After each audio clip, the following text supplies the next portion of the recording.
What would you do if I sang out of tune? Would you stand up and walk out on me? Lend me your ears and I'll sing you a song. I will try not to sing out of key. Yeah. Oh, baby, how do you all I need is my brother. I say I'm gonna get high. Oh, yeah.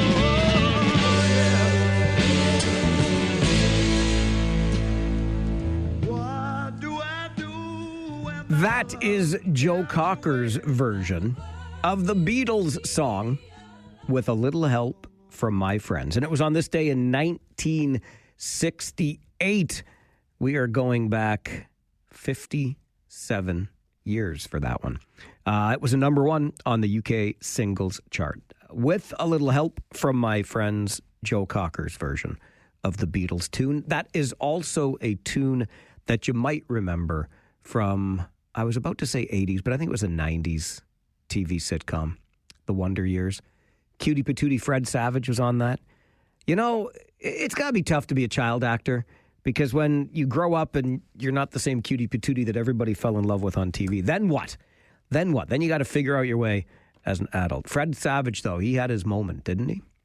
Anyway, Joe Cocker, with a little help from my friends, getting this show started for Thursday, the 6th of November. It's kind of like what we do on this show.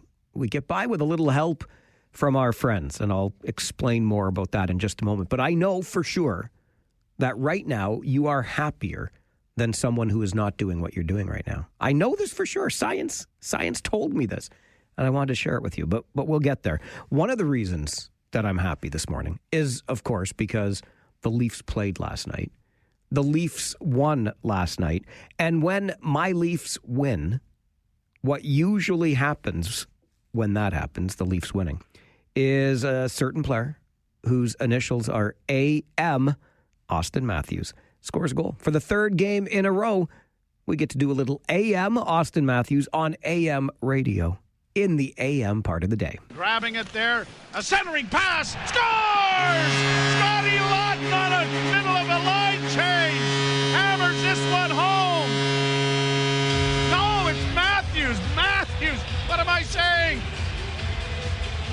In the middle of a line change, Matthews comes over the boards to join Michelli, and he hammers it home for a 2-1 lead. That's right. It was a 2-1 lead, and the Leafs would go on to beat the Utah Mammoth last night. Don't worry, Joe, happens to the best of us, but that Austin Matthews shot is a patented shot, isn't it? Little AM on AM in the AM to start our show together this Thursday morning. So back to how I know that you are happier today at this very moment than someone who is not doing what you're doing. Came across this little piece of research that found people who have deeper and more meaningful conversations tend to be significantly happier than those who stick mostly to small talk. Small talk may help you maintain social bonds, but it's the deeper conversations that appear to meet our need for authenticity and belonging. Those are the psychological nutrients of happiness, authenticity, and belonging. When you engage in deeper, more meaningful conversations, that type of conversation makes you happier. So it's no wonder that talk radio listeners, and specifically listeners of this show, are far happier. I mean, we engage in a little bit of small talk, but really we get down to the heart of things, don't we? We engage in those meaningful conversations. So you are happier than someone who is not doing what you're doing right now. And hey, why don't you pass it along and let them know how to be happier, right? You know what you should do? You should listen to the Farwell show. He'll make you happy. As you know, the minute we begin our show every day, our phone lines are open so we can engage in that deeper and more meaningful conversation. 519-570-2545, star 570, and 1-800-570-5715. Doug is with us this morning. Good morning, Doug. Good morning, Mike. I am happier. You are? I know that. Science says so, Doug, and we don't argue with science on this show. Oh, that's true. Okay. You know, on the flip side of the sports thing with baseball, you know, there was one thing that I heard yesterday afternoon that really got under my skin. It doesn't seem to matter what you do if you're a high level player. Whatever you do is wrong. Shane Bieber and his wife posted on the media, social media, how much they love being in Toronto. The guy decides to put in his option instead of testing free agency. That's all I heard about yesterday afternoon was the fact that, how can we turn down all these millions and millions and millions of dollars? Well, maybe it was more important to him to be loyal to the team that gave him a chance when he was coming back from his injury. I love the fans in Toronto. I don't know how you feel about that, but it just drove me up the wall. Listen, Doug, I hear where you're coming from, and maybe, just maybe, he's quite content with the $16 million he's already being paid when he exercises that player option. Here's a good rule of thumb, as you probably know. Don't read the comments. Never read the comments section. For the record, I read the comments all the time. I like to hear all the snide remarks. I really do. And also, social media is an absolute cesspool of nonsense.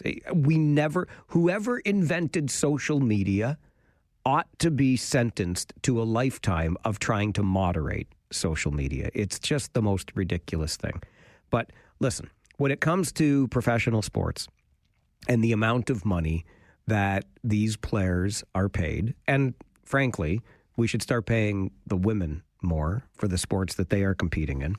But it's the kind of money that is completely unrelatable to the average human. I'll just go back to Vladimir Guerrero Jr.'s contract, which works out to roughly, I'm giving like ballpark figures here, pun intended, for a baseball player, but $100,000 a day, including this day when the baseball season is over. Okay, that's what Guerrero Jr.'s contract roughly works out to, $100,000 every day. Most of us would dream of making that in a year. He makes that every day and will continue making that every day for the next 14 years.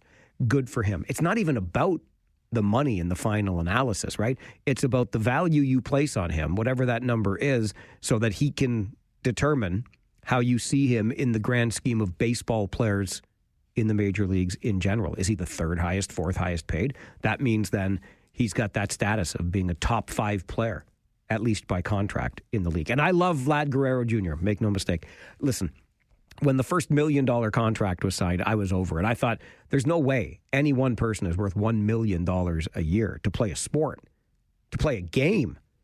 But here we are. And now we could look at CEOs and the millions and millions that they make to operate companies where the employees do not make millions and millions. The fans that go to the games do not make millions and millions of dollars, by and large, and yet they continue to buy the tickets to support the teams that pay the players all that money. It's a fascinating industry, but one that I get perplexed by. So I don't spend a whole lot of time thinking about it. And again, I'll just go back to what you said, Doug. Critics are going to criticize. Don't read the comments. All right, let's get to that Farwell Show 5 for this Thursday morning, the 6th of November. Number 1, Ontario Finance Minister Peter Bethlen-Falvey set to table a fall fiscal update today with a look at how the province's books are faring amid the impacts of U.S. tariffs. The government projected earlier this year in its first quarter finances that the province would have a $14.6 billion deficit this year. Number 2, speaking of deficits, Regional Council is dealing with a revenue shortfall at Grand River Transit. And Regional Councillor for Kitchener, Michael Harris, says poor planning at Conestoga College is to blame. As you know, last year at Council, we dramatically increased budgets around transit and ridership to support that growth. And now we see just a dramatic fall in ridership. And that's, frankly, due to the disorganization over at the college. And I guess my message to them would be to get back to the table, hopefully now that they're clear on what changes we're going to see with international students, and provide, good assessments or numbers to the region to help us plan, because, this is significant, and the local taxpayers are going to bear the brunt of bad information. The GRT budget shortfall is more than $11 million. Based on what Councillor Harris believes to be some poor planning and poor forecasting on the part of Conestoga College. I've got an idea. When's the last time we had a really good wackadoodle idea on this show? When's the last time I shared a good wackadoodle idea with you? It's been a while, right? I got one. It's connected to that, and I'll get to it as soon as we finish our Farwell Show 5 this morning. But I got to go through 5 first. That was only number 2. Number 3, the Prime Minister says the federal budget is a bold response to meet a crucial moment of global trade disruption and deep divisions. Mark Carney yesterday began the task of selling the first government budget tabled in the House of Commons under his watch, which includes nearly $90 billion in net new spending over 5 years. We are going to talk about it in greater depth at 9:30 this morning, just after the 9:30 news, with the guest that you asked for by demand. Ian Lee will join us just after 9:30 this morning. Number 4, Prince Harry set to meet with some of Canada's oldest veterans today as part of his 2-day visit to Toronto for events related to Remembrance Day. And number 5, on your Farwell Show 5 this morning, the Supreme Court of Canada set to decide today whether to hear a last-ditch appeal against an ordered cull of ostriches at a BC farm. If the court decides not to hear the case and lifts a stay on the cull, there will be no legal impediment to the killing of hundreds of birds. Meantime, Canada's highest court is also set to announce whether it will hear appeals in a challenge of Saskatchewan's school pronoun law. The law prevents children under 16 from changing their names or pronouns at school without parental consent. It's a big day at the Supreme Court of Canada. The same Supreme Court that last week ruled that a mandatory minimum 1-year sentence for child pornography offenses was unconstitutional. You think people will be paying attention to what's going on at the Supreme Court today? I think so, too. That is your Farwell Show 5 for this Thursday morning, the 6th of November. Let me share with you a little bit of a wackadoodle idea. This has been kind of spinning around in that empty space between my ears for a week or so now. And when I heard Michael Harris talking about the GRT revenue shortfall, remember, municipalities cannot run deficits, right? They always have to have balanced books. So if there's a revenue shortfall at Grand River Transit of more than $11 million because, you planned for ridership at a certain level and that level did not pan out because you were planning on bad information, according to Michael Harris, then the $11 million has to be made up by us, the taxpayers, right? They got to find it somewhere in that regional budget. And so I'm also thinking back on comments made by Michael Harris some months ago about students that he saw in the Conestoga College area carrying a mattress from one place to another in a neighborhood, and he had learned that there were a dozen of them or so living in a unit of housing near the college. Look, I don't need to document all of the issues that were created in this community, the stresses on our various infrastructure, including transit, including housing, because of the literal explosion of international students. And now that the federal government has come in and capped the number of international student visas, the enrollment at Conestoga College has plummeted. And with that, of course, because the international students pay a much higher tuition, which led to that massive surplus at Conestoga College, right? And what I've referred to as the empire building that the college has done over these last many years. That revenue source has all but dried up, and now it's time to pay the piper, right? Programs are being cut. Jobs are being cut at Conestoga College because the revenue has dropped so dramatically. I think it would be fair to suggest that Conestoga College hasn't exactly been the best neighbor in our community over these last number of years because of the challenges created by its lust for international student tuition. I think that would be fair to say. There was obviously a plan.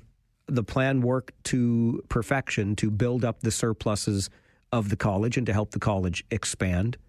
But it wasn't exactly the best thing for our community because of all of the pressures that were placed upon it. How about the young students from the downtown campus of Conestoga College that were lining up at Tiny Home Takeout, which is a parish run through St. Mary's Church in downtown Kitchener, food program designed to help those in need. And for those of us who are not in need, we would pay what we can or maybe pay a little bit more to help continue feeding those who were in need. And the students thought this was like a school nutrition / food bank program, and they were lining up to take advantage of it. All of this is to say, again, that Conestoga College maybe hasn't been the best neighbor. So here's my wackadoodle idea connected to that. That downtown campus that Conestoga College opened at Market Square, if you will. I think, do we still call it Market Square? You know the mall downtown, though. And that campus is one of the campuses that is since closed for Conestoga College. But connected to that campus at Market Square is the building at 22 Frederick Street, which is the old Kitchener City Hall. It's the building right there just behind Krabby Joe's at the corner of Frederick and King. And there's a walkway that goes above Frederick Street between 22 Frederick and Market Square, right? If you can picture all of this for me. So that's the building right by the Cenotaph, right? When we're at the Cenotaph next Tuesday in downtown Kitchener for Remembrance Day ceremonies, the big building in behind where the speakers stand at Remembrance Day ceremonies is 22 Frederick Street. Because of its campus downtown, Conestoga College's campus downtown, it took that former office building and converted it into student residences. Some classrooms, student residences, to the tune of about 3 beds for about 300 students. Well, the campus is no longer there. The college is beginning to decline by way of enrollment and starting to shrink its footprint. So we've got a building that's already been converted from offices to dorm-style apartments, 300 beds. Here's my wackadoodle idea. What if we went to Conestoga College and said, listen, you haven't exactly been the best neighbor lately. Maybe you want to, I don't know, a little PR boost for your image here. Let's work together and some way, somehow, a nod, a wink, and a handshake, and you transfer control of that building at 22 Frederick Street to the region or the city, I don't care, some municipality, and that could be then used to help house our homeless. 300 beds, already been converted. The work's done. I know that Conestoga College made some investment here. How much, again, you figure out the details, but maybe Conestoga College wants the PR boost to help out in this regard. And then imagine this. Imagine you've got people that can be housed. Now I'm going to take my wackadoodle idea a step further and compare it to the shelter care model that was pioneered by the House of Friendship during COVID. Do you remember when they went out to the Radisson on Weber or Old King near the Charcoal? I think we call it King by that point. Anyway, yeah, it's King. But they went to the Radisson Hotel. They sheltered people on one floor of the hotel. They offered all kinds of services, healthcare, dental, mental health supports on other floors of that hotel so it could all be in one place. Shelter care is what it was called. So imagine If then we take Market Square, which is no longer being used by Conestoga College for schooling, and it became the area where we provided care, supports for these folks living at 22 Frederick Street. They wouldn't even have to go outside in the bad weather. They could walk across that bridge, that causeway, whatever we call that thing that goes over Frederick Street, from 22 Frederick, where they're living, into Market Square, where all of these services are provided. Now, that gets a little bit tricky for my wackadoodle idea because some other development company owns Market Square. But maybe, nod, wink, handshake, we could swap. We've got the old GRT bus terminal. That's a regional prop. Can we swap? Can we say, you give us Market Square, we'll give you the bus terminal? And all of a sudden, you've got 300 beds ready-made. Let's go. Open it up. And then in Market Square, you've got all kinds of services and supports for the people then living at 22 Frederick Street. All you need is Conestoga College to want the PR boost and the developer that owns Market Square to swap it for the old bus terminal. You're welcome. I've just solved the homeless problem in Waterloo Region. Okay, that's a little bit of an exaggeration, but is this as wackadoodle as it sounds? I don't know. I might be onto something here. Anybody from City Hall listening this morning? This is the Mike Farwell Show, 570 News Radio and Rogers TV.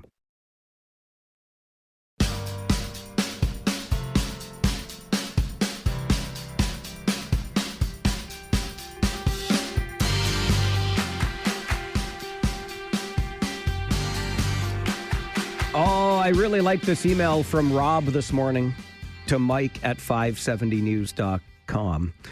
Rob responding to reporting that investigation into the code of conduct violation of Cambridge City Councillor Adam Cooper cost the city about $90,000. So it almost $100K to do the work to investigate whether or not the councillor had violated the code of conduct. But as Rob points out in his email to Mike at 570news.com, if there had just been an apology from the outset, the cost would have been $0.00. I'm all for saving a nickel or two, and that would be exactly the way to do it.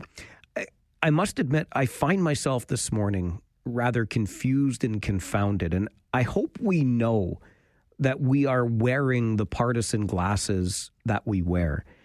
But the fact that so many people are defending the crossing of the floor of former Conservative Chris D'Entremont to join the Liberal Party less than a year after being elected as a Conservative, I just find it fascinating. And those doing the defending, of course, are those on the Liberal side who think, well, this is great for our team, right? But we have to recognize, don't we, the just egregious behavior this represents. Where is your integrity? You ran in the election 9 months ago under one banner, and now you decide you're just going to go and join the other team? That doesn't make sense to me. And I don't care which team it benefits. This just should not happen. But all of the whataboutisms, well, Pierre Poilievre ran in a by-election after he lost his seat. I agree. He shouldn't have done that either. The system shouldn't allow for it.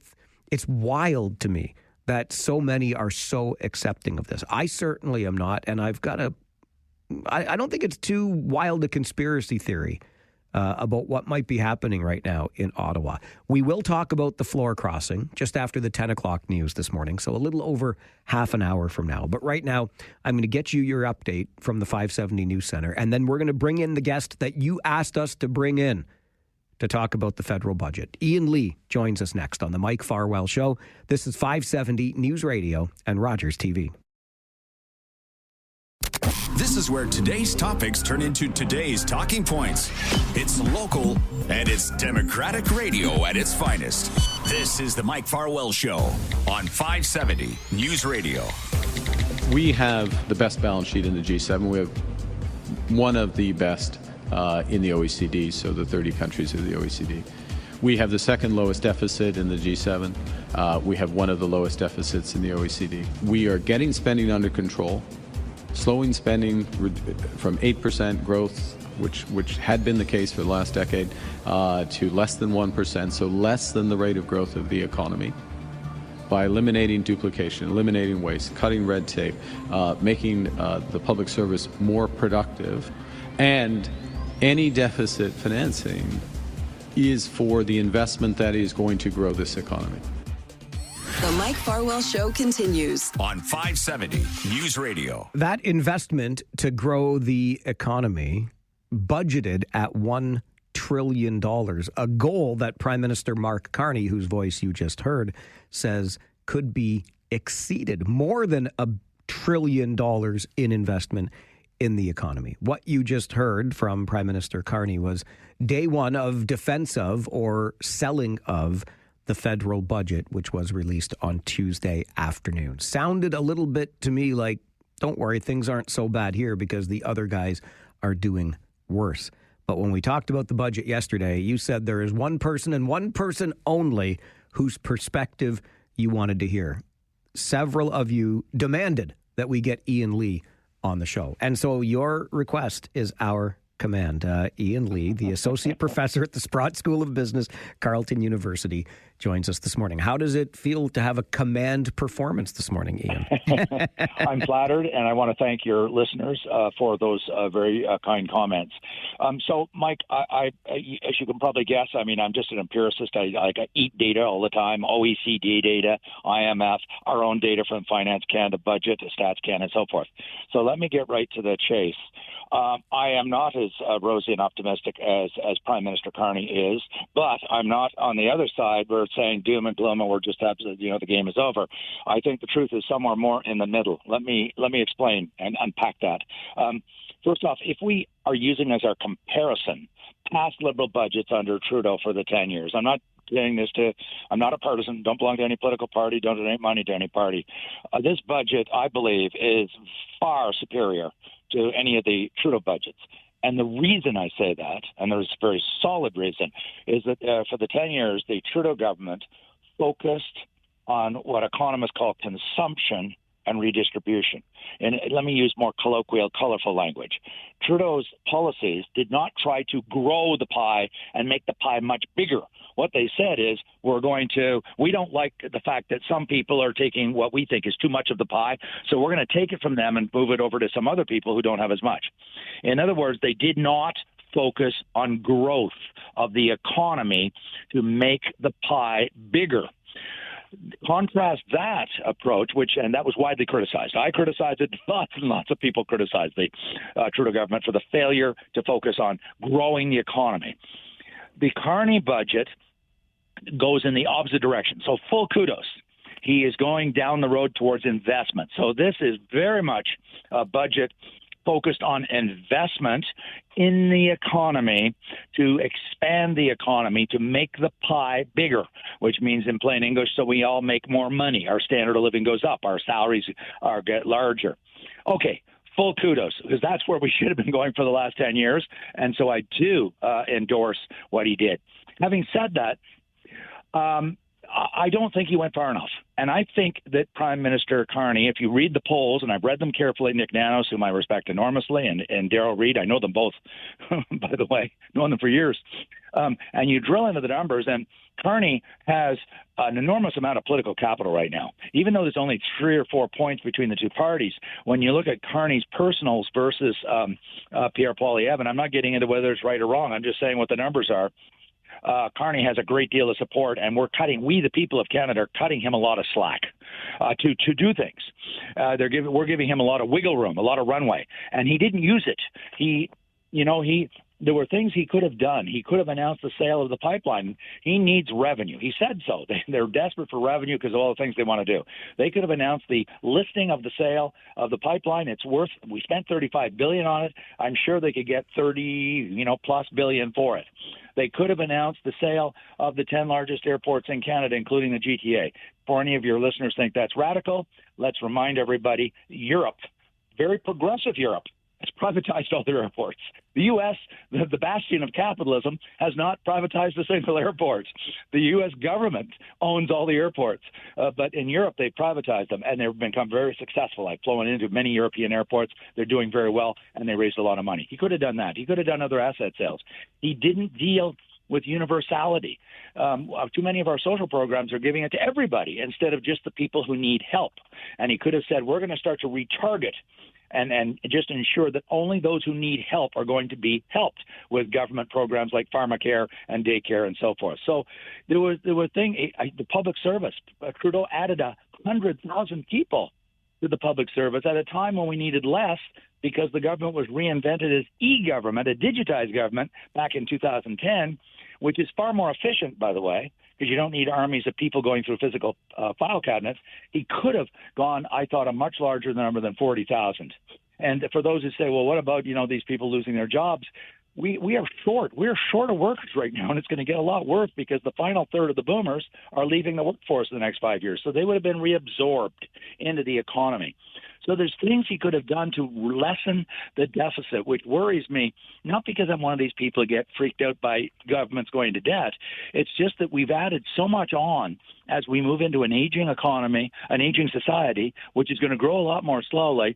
And some of those spendings, I don't mean defense, but there were things that the government is doing it doesn't need to do. So I give him a B. It's certainly not an A, and it's not transformational, but it's going in the right direction. Do you believe that the $1 trillion investment is a realistic number? It's a forecast. It's going. They're going to find it. This is another reason I wished he had stepped back and said, "Look, we want the private sector to do this.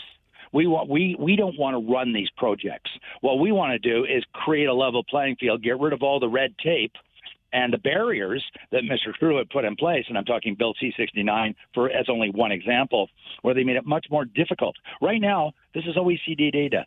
We are the worst record in the OECD for getting a new mine up and running. It takes 20 years. That's a fifth of a century, people. And so there's things the government could have done which say, let's get rid of the red tape, let's reduce the barriers, and then we'll step back and use the private sector, build these projects. Whereas he wants the government to lead these projects, and I don't believe that governments are good at that. They're excellent at redistributing income. They're excellent at passing rules and regulations and acting as the policeman. But, the United States, whether we hate the United States or not, it is the most successful economy in the world at $30 trillion, and it's a much more decentralized economy. Notwithstanding, we watch the president every night on the news. The White House does not run the U.S. economy. The U.S. economy is run by all the billionaires and millionaires, and people say that's not a good thing. I'm okay with it because they create growth. They build companies. They grow them like crazy. Call it Amazon, call it Apple, and they hire lots of people. We're using a much more government interventionist approach, which is much more expensive to the taxpayers because we're paying for the bill, and it takes a lot more time because governments work more slowly than private firms.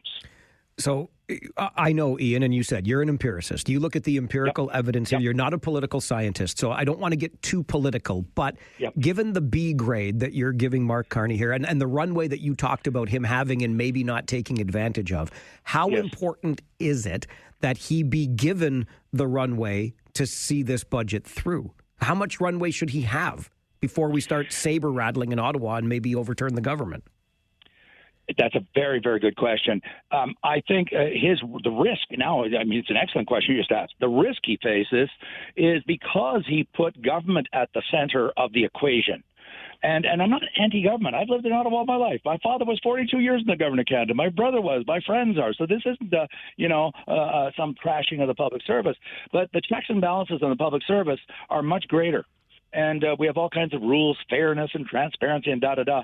So it means that governments move much more slowly. And when you're talking capital projects, whether they're pipelines or mines or critical minerals, they already take an inordinate amount of time.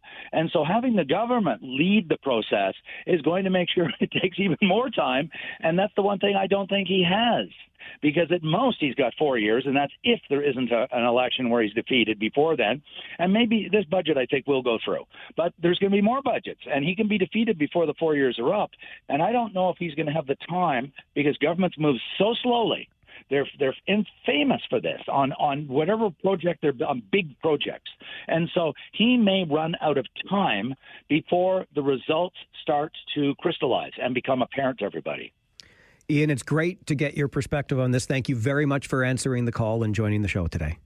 Thanks very much, Mike. Thank you. Ian Lee is an associate professor in the Sprott School of Business at Carleton University, but you know that already because many of you asked yesterday, when is Ian Lee going to be on the show? Can we get Ian Lee's perspective on the federal budget? And so there you have it. And he gives it a B grade. It's not all doom and gloom, but it also doesn't go far enough. I appreciate Ian's perspective because what I said yesterday was that I was underwhelmed by the federal budget. And I don't think I explained that as well as I could have. So to my eyes and ears, this was not a budget that was transformative in any way. It just seemed to me to be too much spending and too much government interference, if you will, in things, which is very similar to what we have seen over the past decade. But I take Ian's point because he knows far better than I, and it is transformative, perhaps. The only transformative piece I saw was separating operating from capital, right? Which, fine, big deal. It didn't thrill me. But I take Ian's point, and I respect it, and we know how learned Ian Lee is. And he says, what we've done, and I love the pie analogy, right? Under Justin Trudeau as prime minister, there was the pie, and we weren't trying to grow the pie. We were just trying to redistribute the pieces. Whereas this budget does become transformative because it attempts to grow the pie. So I'll take Ian Lee's word that it is transformative.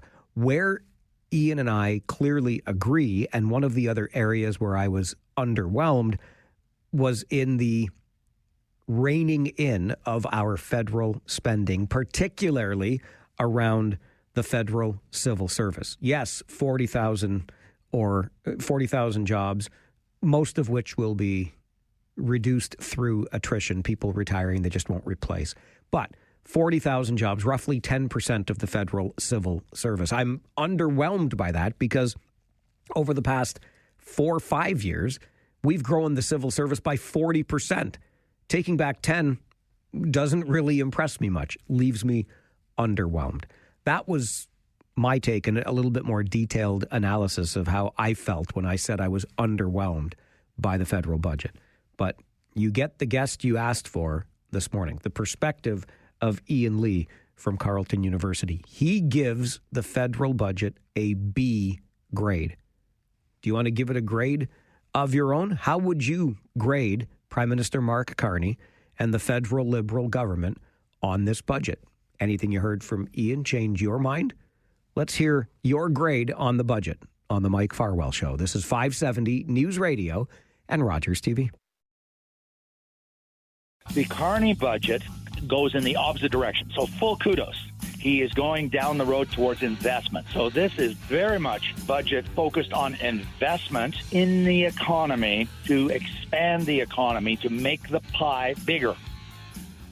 And that investment, according to the budget, will result in $1 trillion. In fact, the Prime Minister said yesterday, as he began the job of selling this latest budget, that we could even exceed that $1 trillion in forecast investment. That was Ian Lee, who is a professor in the Sprott School of Business at Carleton University, joining us on the show to share his reaction to the federal budget. And he gives it a grade of B. It's not all doom and gloom, but it didn't go far enough. In Ian's words, there is a lot of runway. Polling still shows Mark Carney faring pretty well when it comes to popular support. So why not take advantage of that popular support and go even deeper when it comes to reining in spending, slashing the civil service, etc. It didn't go far enough in that regard, but the fact that there is an emphasis on growing the economy, making the pie bigger, is something that Ian Lee agrees with here. It was transformational in that sense, and he gives it a grade of B. What grade are you giving the federal budget? You've had an extra day now to digest what's inside of it. 519-570-2545, star 570, and 1-800-570-5715. I am no economist, and I'm not going to get into areas that I don't fully understand when it comes to free market capitalism, allowing the markets to dictate this and that. You heard Ian talk about privatized airports in Europe and how well that's going for them over there. Maybe there is opportunity here for something like that, and we'll just let private interests take over so many of these things that then would help generate revenue for the federal government because we would sell off these assets, a pipeline being another one. But again, I don't know nearly enough about either side of those economic equations to weigh in. Something I do feel, though, and have for quite some time, is that governments have truly grown too big. And it's not just in the number of people that we have working at every level, right? I'll just remind you again that the region of Waterloo, our upper tier municipal government, is one of the largest employers in this region, just to bring it close to home, right? With the thousands of people that work for the regional government. And this is true across the board, provincially, federally, et cetera. But when Ian was talking about the government, even under this budget, transformative as it may be, still sort of directing this investment, how it's going to work, et cetera, as opposed to allowing the private sector to get in there and get it done. That echoes something I read in my morning papers just today about foreign investment in this country, and many people who might be inclined to invest get more reluctant when they say, listen, I can't tie up my capital. And we'd be talking about millions, if not billions of dollars here.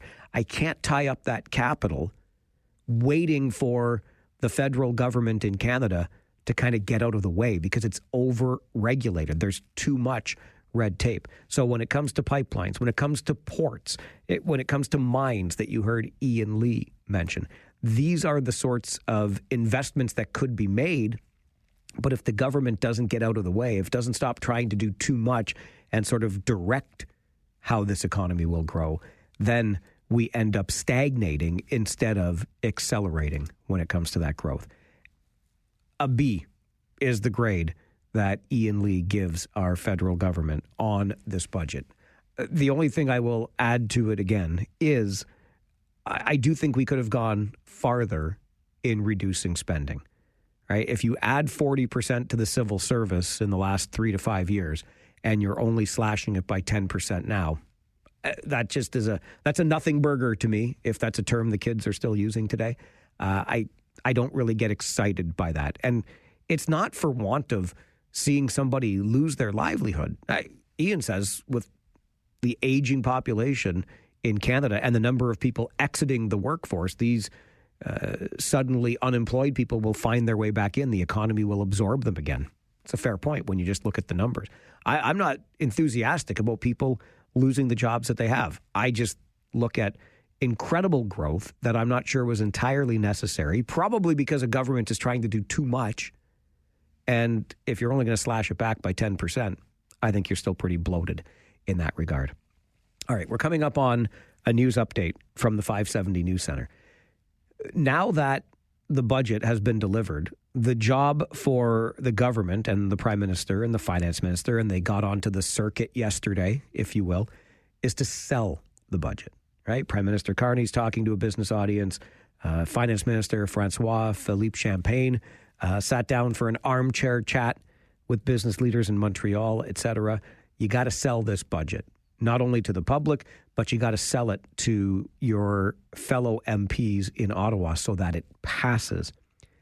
But I wonder if selling the actual budget is the intention of this Prime Minister. I wonder if he doesn't have a different idea of how he could help this budget pass. And it's got nothing to do with making it a budget that we can get behind or his fellow MPs can get behind. A little bit of a conspiracy theory, maybe, but we'll talk about it coming up as we talk about the Conservative who is now a Liberal. Yesterday's Conservative is today's Liberal as another MP crosses the floor. This is the Mike Farwell Show, 570 News Radio and Rogers TV. This is where today's topics turn into today's talking points. It's local and it's Democratic radio at its finest. This is the Mike Farwell Show on 570 News Radio. Since I was first elected here in 2019, the cost of living has skyrocketed. We warned that Liberals, their out-of-control spending and massive deficits were irresponsible. But of course, they didn't listen. Instead of delivering relief, this government delayed its budget. They're talking about a generational investment. But Mr. Speaker, what it really is it generational debt. The Mike Farwell Show continues on 570 News Radio. That is federal MP Chris D'Entremont. About a month ago, he was a conservative then, talking about the out-of-control spending by this Liberal government. And then yesterday, Chris D'Entremont crossed the floor and joined this same Liberal government. Oh, the old floor crossing. It's not the first time it's happened. I doubt it will be the last. But let's talk about this practice, shall we? Julie Simmons is an associate professor of political science at the University of Guelph. Makes time for us this morning. Good morning, Julie. Good morning. I know that this practice has been around as long as the Westminster political system, but goodness gracious, it strikes me as a little bit undemocratic, no? Well, I think Canadians are divided on whether they agree with you. We know from polling data that about 4 in 10 Canadians don't think that the practice should be possible, particularly in modern times, and especially in Canada, where we have such strong party discipline that individual MPs are even less likely to be elected in the first place based on their, local contributions or their winning personalities, and are really there as a placeholder for a party. And so when this happens in Canada, it certainly makes headlines, at least in the short term, because, we really expect, most of us, when we are voting for someone at the local level, that we are voting for someone to represent a party. This is the thing that I really get stuck on, Julie, because I've always been the kind of voter that wants to vote for the person that I think will represent me best in my community, party color be darned. And I've historically voted that way. But to your point, most people do associate the party with the person. So voters in Nova Scotia about 9 months ago thought they were electing a conservative candidate, and now they end up with a Liberal. How do we explain that to those voters?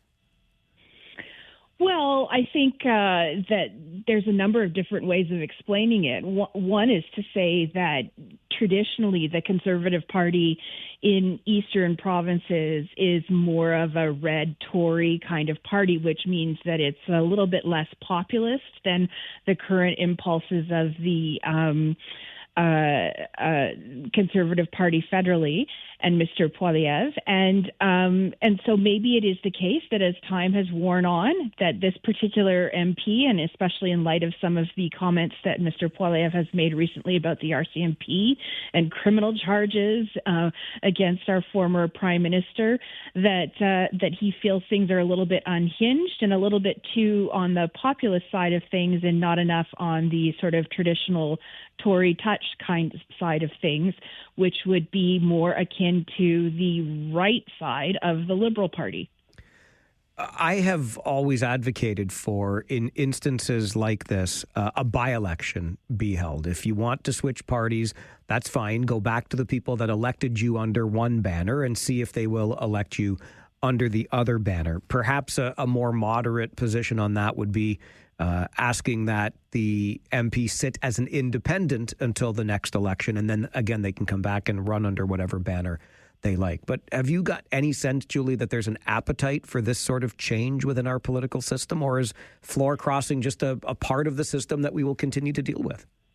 Well, I do think there's an appetite for that. We know from polling data that the idea of a by-election sits quite well with a large number of Canadians, or a large percentage. And so, that seems reasonable, particularly, this is not 100 years ago. And we, have the means of conducting by-elections. And while there is a cost associated with them, we probably expect a little less individual decision making and a more participatory kind of democracy if such a big decision is made, like floor crossing, in contemporary times. And so a by-election is entirely reasonable. Also, sitting as an independent is entirely reasonable. More broadly, but I think very much related to this, Julie, what is this telling us about Pierre Poilievre and the federal Conservatives right now? Well, Mr. Poilievre knows that he's facing a review by his own party in the new year, and there is some pressure, I think, that comes with that for him, particularly in light of the huge turnaround in terms of his party's popularity prior to the last election and then the election results themselves, a lot of which has been attributed or fallen on his shoulders.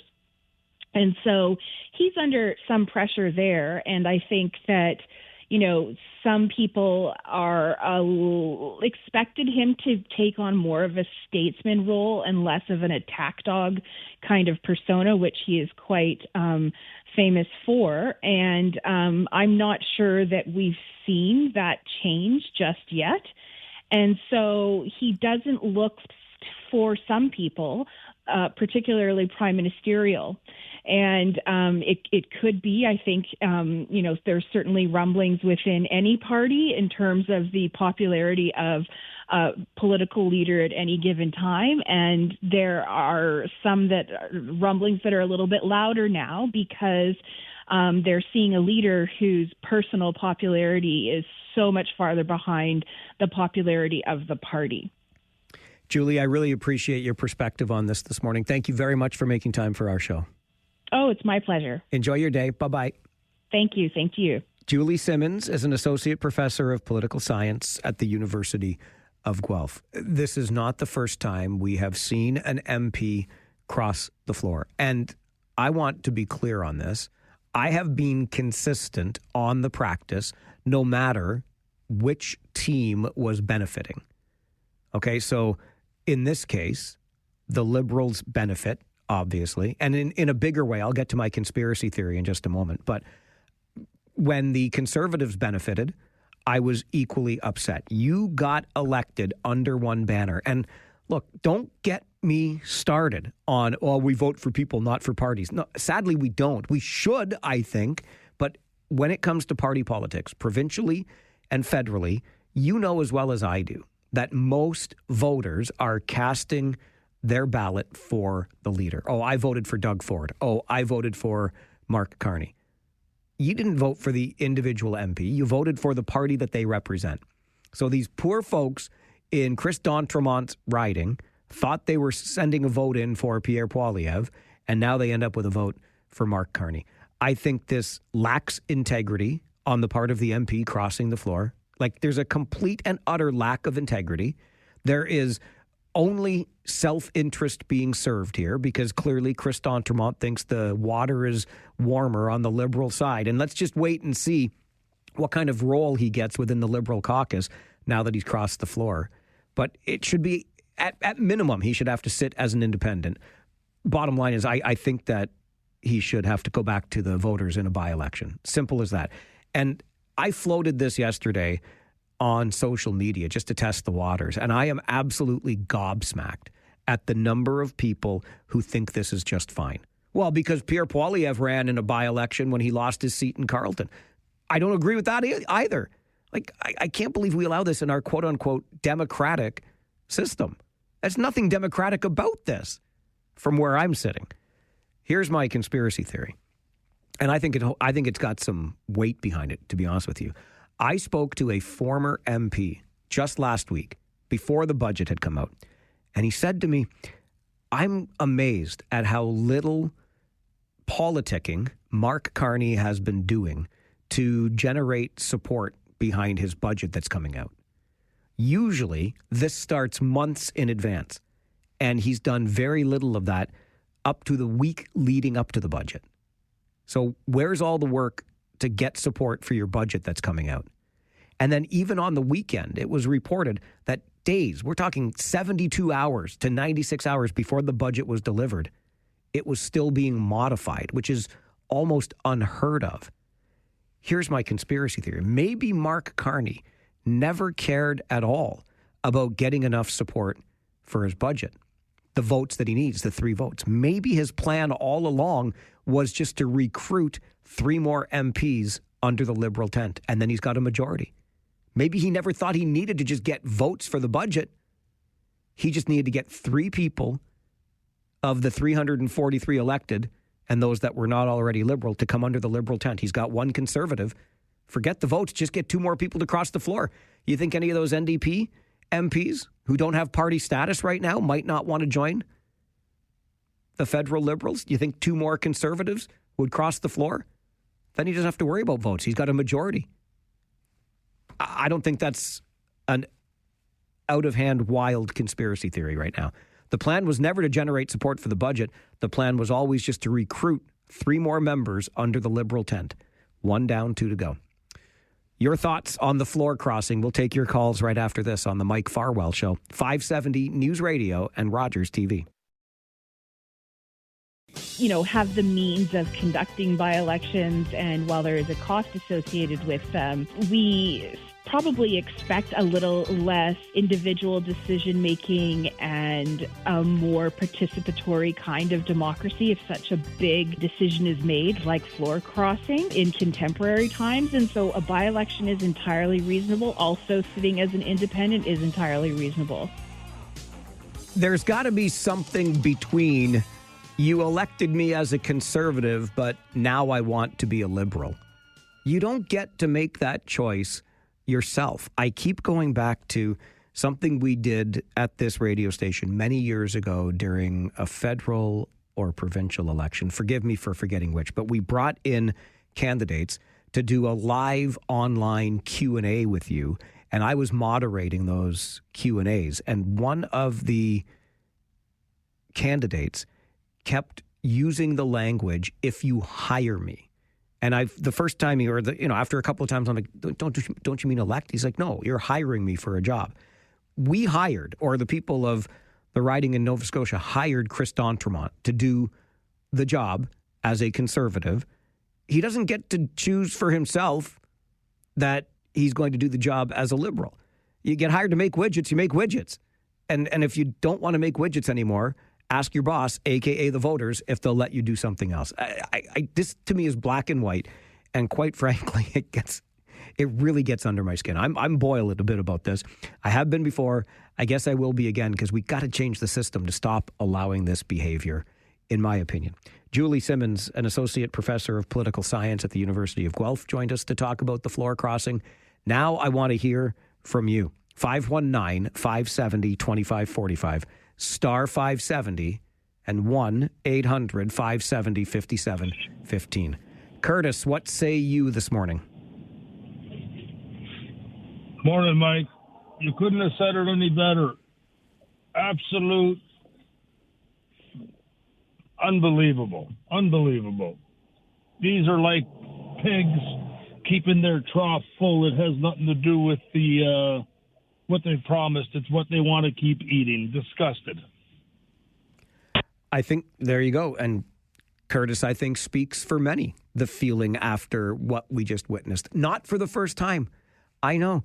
I've heard all of but what about when this person crossed from the Liberals to the Conservatives? What about when Winston Churchill did it?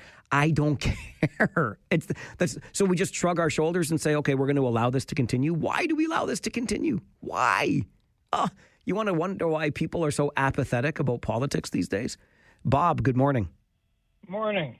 Thanks for taking the call, Mike. I can tell from the extra long preamble today that this really got under your skin. It really did. But here's a thought. I agree partially with you, by the way. I don't think it's above board to switch in the middle. But as for sitting as an independent, does it really matter? Because he's just going to vote Liberal with the Liberal Party anyway. And the other thought is, if you're on the losing side, and in this case, the Conservatives are the losing side, could you get more done on the losing side, or could you get more done on the winning side? In this case, again, the Liberals are the winning side. maybe it's a case of changing it from within rather than trying to beat the door down and changing it from without. So that's my thought. So rather than sit in opposition, you think you're doing more for your riding when you're with the party in power? You could. And you know, I don't know of any politician that sits there and takes the voters and says, oh, by the way, this is you voted for the opposition, so I'm not going to look after your interests. The politicians tend to try and look after their constituents, whether they voted black, white, purple, you know, whatever. And they still get the job done for everybody, not just for a select few. So you're okay with the floor crossing because you think it's helping the constituents more?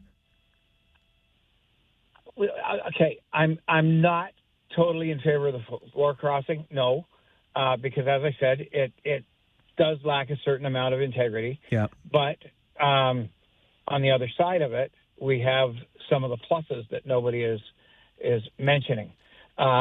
It's always easier to get what you need when you've got the authority behind you rather than getting what you need by banging on the opposition door. Yep. No, you know what? It's a fair point, Bob, and I appreciate the call this morning. Thank you. Okay, have a good one. You too. Good to hear from you. That's absolutely a fair point. We know how it works, right? We talk about that around here when we want things from the provincial and or federal government. We survey the landscape. How many sitting members of the current government do we have elected here in the region, right? So you think of provincially, we've got 3 Conservative MPPs representing our community, right? Federally, we've got 2 MPs representing the sitting Liberals right now. Sure, I get that. And Bob's not wrong, which might just be another problem with the system, right? Oh, we don't have any members elected there, so we're not going to pay much attention to that part of Canada, for example. George, good morning. Yeah, good morning, Mike. How you doing? I'm all right, thanks. How are you? Good to hear. I also find it a bit gracious. I don't like it. I wish they wouldn't do that unless there was a real valid point to it. It'd be like you coming on the morning, 9 a.m. and saying, look, guys, I'm crossing the floor from the blue and white, and I'm going to the La Habitante. It put a stake in our heart. George, I appreciate that. I guess I get where you're coming from. Using sports is maybe a little glib, but I get it. You're loyal to one until you're not, or are you loyal, period? Which goes back to Bob's point about this does smack of a lack of integrity. You bet your boots it lacks integrity. And that's what really bothers me. 9 months ago, you were perfectly fine running as a Conservative because I assume you thought that was the party that best represented you and your ideals.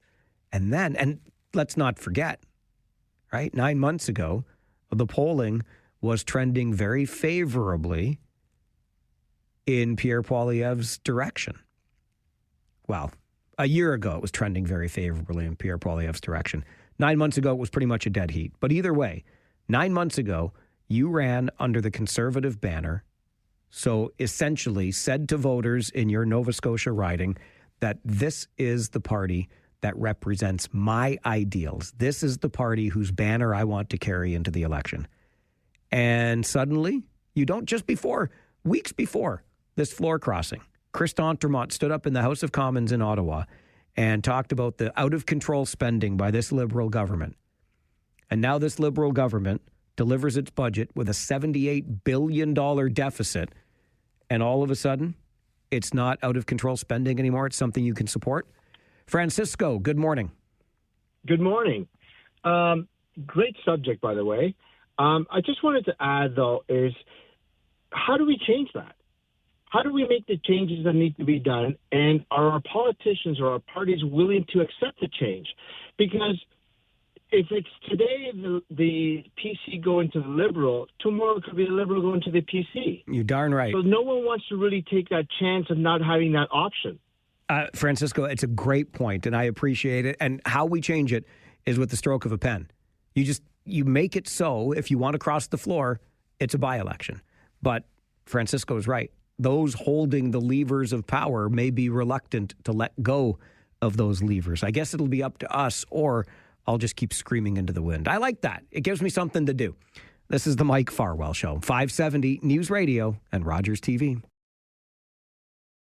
Hookah chaka, hookah, hookah, hookah chaka, hookah, hookah, hookah chaka, hookah, hookah, hookah chaka, hookah, hookah. I can't stop this feeling deep inside of me. Girl, you just don't realize what you do to me. When you hold me in your arms so tight, you let me know everything's all right. I'm hooked on a feeling. Every Thursday morning at this time, we are joined by our good friend Gary Chalk. Lest you didn't know already, Gary is the author of a weekly humor column called Living Retired. You can find it online at livingretired.press. And when you go to livingretired.press, you can even sign up to have the column delivered directly to your inbox, which is a nice way to start the week when it arrives on Mondays, because it beats all those memos from the boss and the other things, gives you a little chuckle. And Gary also has been known to take his talents beyond that column and this radio program and into your service club or business meeting or any other place that you need a speaker with a little bit of flair and a whole lot of humor. So Gary makes time for us on Thursday mornings for Living Retired on the radio. Gary, I feel like we are two ships passing in the night lately. Yeah, we just sort of haven't made it connect. We haven't. Sort of like marriage. Exactly. But now we are back together. Everything is harmonious. Yep, and we're going to hold hands and sing Kumbaya. Hey, Mike, the word in the street, pun intended, is that Highway 7, that if or when it ever gets rebuilt between Kitchener and Guelph, that it's going to be named the Mike Farwell Highway, right? Well, I mean, my manager did suggest it the other day when we were talking about the project. And I said, when I'm dead, please somebody toast at my funeral that all the guy wanted was to see the finished Highway 7. So yes, my boss said we should call it the Mike Farwell Memorial Highway because I'll be dead before it's finished. Oh, okay. Well, you know, I think really your manager has a great idea, but in retrospect, I've been thinking, you know, having a highway named after you would be nice, but I think we can do much, much better. Think about it, Mike. You're a person of stature throughout the Kitchener-Waterloo region, beyond, all the charity work you do, the events you're a part of, your association with the Kitchener Rangers, of course, for the annual Farwell for Hire, all that fundraising, the $1 million for cystic fibrosis. I think we need to do something more than a highway. And I think we got to think like Prime Minister Carney, you know, something once in a generation, transformative. So what I'm thinking we should have is the Mike Farwell wastewater treatment plant. Okay, now you're talking. Yeah. There's 13 of them in the region. And surely we can get all the politicians to you know, recognize you, put your name on. And think of it: Karen Redmond, the chair, Barry Vermanovic, Dorothy McCabe, Jan Liggett, Doug Craig, Sandy Shantz, Rob Deutschman. The list goes on and on. All these bigwigs, they're frequently on your show. I think they should get together and make the Mike Farwell wastewater treatment plant become a reality. That is a ribbon cutting that I would be so happy to attend, Gary. And I think you're Farwell force. They're a force for change, for good, to be reckoned with. We should all get behind it and make sure that we produce the Mike Farwell wastewater treatment plant. It would not be a waste of our time, Gary. And if it doesn't happen, well, it's water under the bridge. There you go. Hey, Mike, remember back during the summer, Jan purchased that shirt shirt for me, the short sleeve, the on-trend thing. And Oh, yeah. Hortons, yeah, and the young woman said I looked really good. I went to the bank, and the young woman at the teller, she said, you look good. I felt on trend. Well, also, I didn't mention this till now, that Jan also at the time bought me a pair of skinny fit blue jeans. Do you have any of those? No. Well, I have one pair that I think I accidentally bought. Gary, I can't make these skinny fit things work. Well, I had Jan bought me a pair. They certainly fit snug. You know, they're tight down through the legs, and they make my rear end look really, really together and tight. And I just feel more hip. Until last week. Ended up that I had to have emergency dental work on the Monday of last week, and the dentist, they went in and they wired 6 of my teeth together and said, Gary, you have to be on a liquid soft food diet. So I started eating Jell-O, soup, ginger ale, drinking milk, things of that stuff. That was on the Monday. On Thursday, I had an appointment with the optometrist because they wanted to rule out that I had any sort of a detached retina or anything from my fall. So I woke up early. The appointment was early. And I woke up, and I went in our closet. But before that, I weigh myself, which I do every morning. Now, because I've been eating mush, I was down 5 pounds. Oh, I like it, Gary. That's exciting. It is. Well, this is going good. I ran into the closet. I felt great. And what I searched out, I had to wear my skinny fit, tight blue jeans. Slipped them on, and I felt good, Mike. I'm telling you, I looked into the mirror in our bedroom, and Jan was still asleep, and I thought, Gary, you're looking like Fabio. Yeah. So, got to the optometrist, walked in, sort of strutted up to the reception area there, and they eventually, the optometrist saw me, squirted some juice in my eyes, and said, we need to wait for those to dilate. So, you wait out here. I went out into this area, and there's maybe 3 or 4 other people. They're all waiting for their eyes to dilate as well. I sort of, pranced in my really good-looking, skinny fit, tight blue jeans, fit like a glove. After the procedure, turned out fine, drove back to Hortons. I thought, you know what? I'm going to go in because I got my skinny fit, tight blue jeans on. So in I went instead of the drive-through, and I got my coffee, sort of stood around, made sure if anybody wanted to see how good I looked in skinny fit, tight blue jeans, and then went home. This was noon. This was where things really turned out bad, Mike. What? Everything was going so well, Gary. Yeah. Well, what happened? I tried to put my key fob in the pocket of my skinny fit, tight blue jeans. It wouldn't go in. I thought, what's with this? So that doesn't make sense. And I thought, well, it only feels like half a pocket. So I sat down in the bedroom, and I took my pants down, and that's when I discovered, well, I couldn't put the key fob in because it was only half a pocket. So I read the label, and it said 31-inch tall. I'm telling you, Mike, I didn't stop in my tracks. I ran to Jan. She was in her office. I said, Dear, I blurted out, Dear, I'm sorry to interrupt. Am I wearing your 31-inch tall, skinny fit blue jeans? She jumped up, and she ran. She said, You're wearing my skinny fit blue jeans. Get away from me. Mike, I've been out and about wearing her blue jeans. You wore Jan's blue jeans all over the place, including to Hortons. Yeah.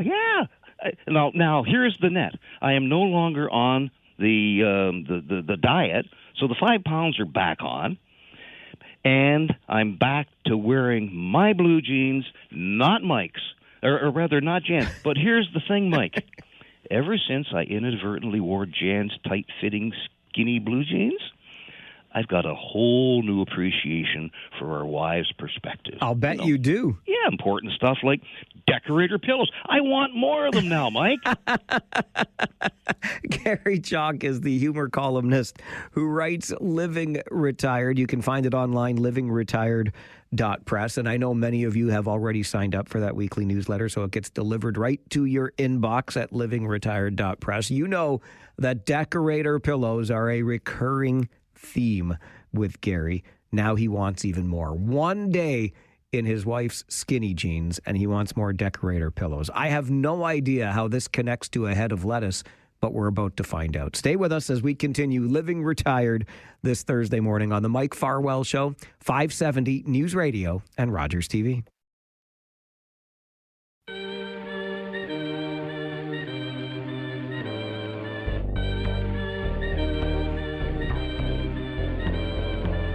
Thursday mornings at 10:30, a chance for us to enjoy a little bit of laughter together with Gary Chalk, who is the humor columnist who writes Living Retired. You can find the column online at livingretired.press, and while you're there, you can sign up for the weekly newsletter, have it delivered, that column, directly to your inbox. You know, Gary, I was thinking during that commercial timeout that you best get away from this desire for more decorator pillows. Otherwise, you're going to suffer another fall, and who knows what happens then.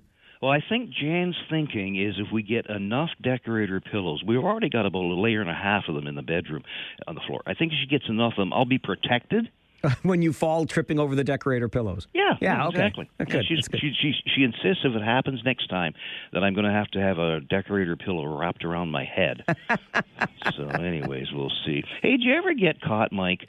You're making dinner with your wife, and all of a sudden you're out of something. You know, you need an egg, a cup of sugar, something like that, and you have to go to the grocery store at the last minute. Does that ever happen to you? Absolutely. Yeah. Well, not the making dinner with my wife part. She makes that, but then she's like, "We need this," and off I go. Yep. Yeah. Well, that's me. I was already off. I was out driving, and around 5 o'clock, Jan called on the phone. She said, "Gary," she says, "I'm making dinner. We're going to have tacos, and I need a head of lettuce for the dressings and the things you put on top. So can you stop in and get a head of lettuce?" Sure. This was, as I say, shortly after 5. It's sort of drive-home period, and the roads are getting busy, stores, etc. So I pulled into a grocery store. I wasn't far from one, quickly dashed in. Well, it didn't happen quickly because I had to park. I'm telling you, Mike, to park at this grocery store, first of all, they had about 4 or 5 of the handicapped accessible spots. They were all empty. That's not a problem. I'm not going to park there. They had the taxi pickup area. That was 2 spots. They were empty. And all these spots are right up near the front. Then they had 2 spots reserved for expectant mothers. They were empty. And then they also had 2 more spots for mums with infants. They were empty. And I counted 4 parking spaces for customers to pick up their order that they called ahead, that they could come in, they could park very quickly. They were empty. The 15-minute drop-off spot was empty. And even Mike, get this, the parking spot reserved for Employee of the Month, it was empty. What's that tell you? That one's always empty. Are their employees not good enough to get free parking? No, I guess not. Yeah. If I were the boss, I would have 5 Employee of the Month spaces, and I'd have a car all parked in front of them to suggest we have really good employees. Absolutely. You don't want to leave that spot vacant. Otherwise, you're never going to go to the grocery store. You think they're all bad employees. Exactly. Yeah. Bad image. So eventually I found a parking spot. It was so far back, Mike, I'm telling you, I walked past 3 cart corrals. I walked past 2 bike racks. I walked past 2 EV charging stations. I walked all past this stuff. I almost passed out. I walked so far.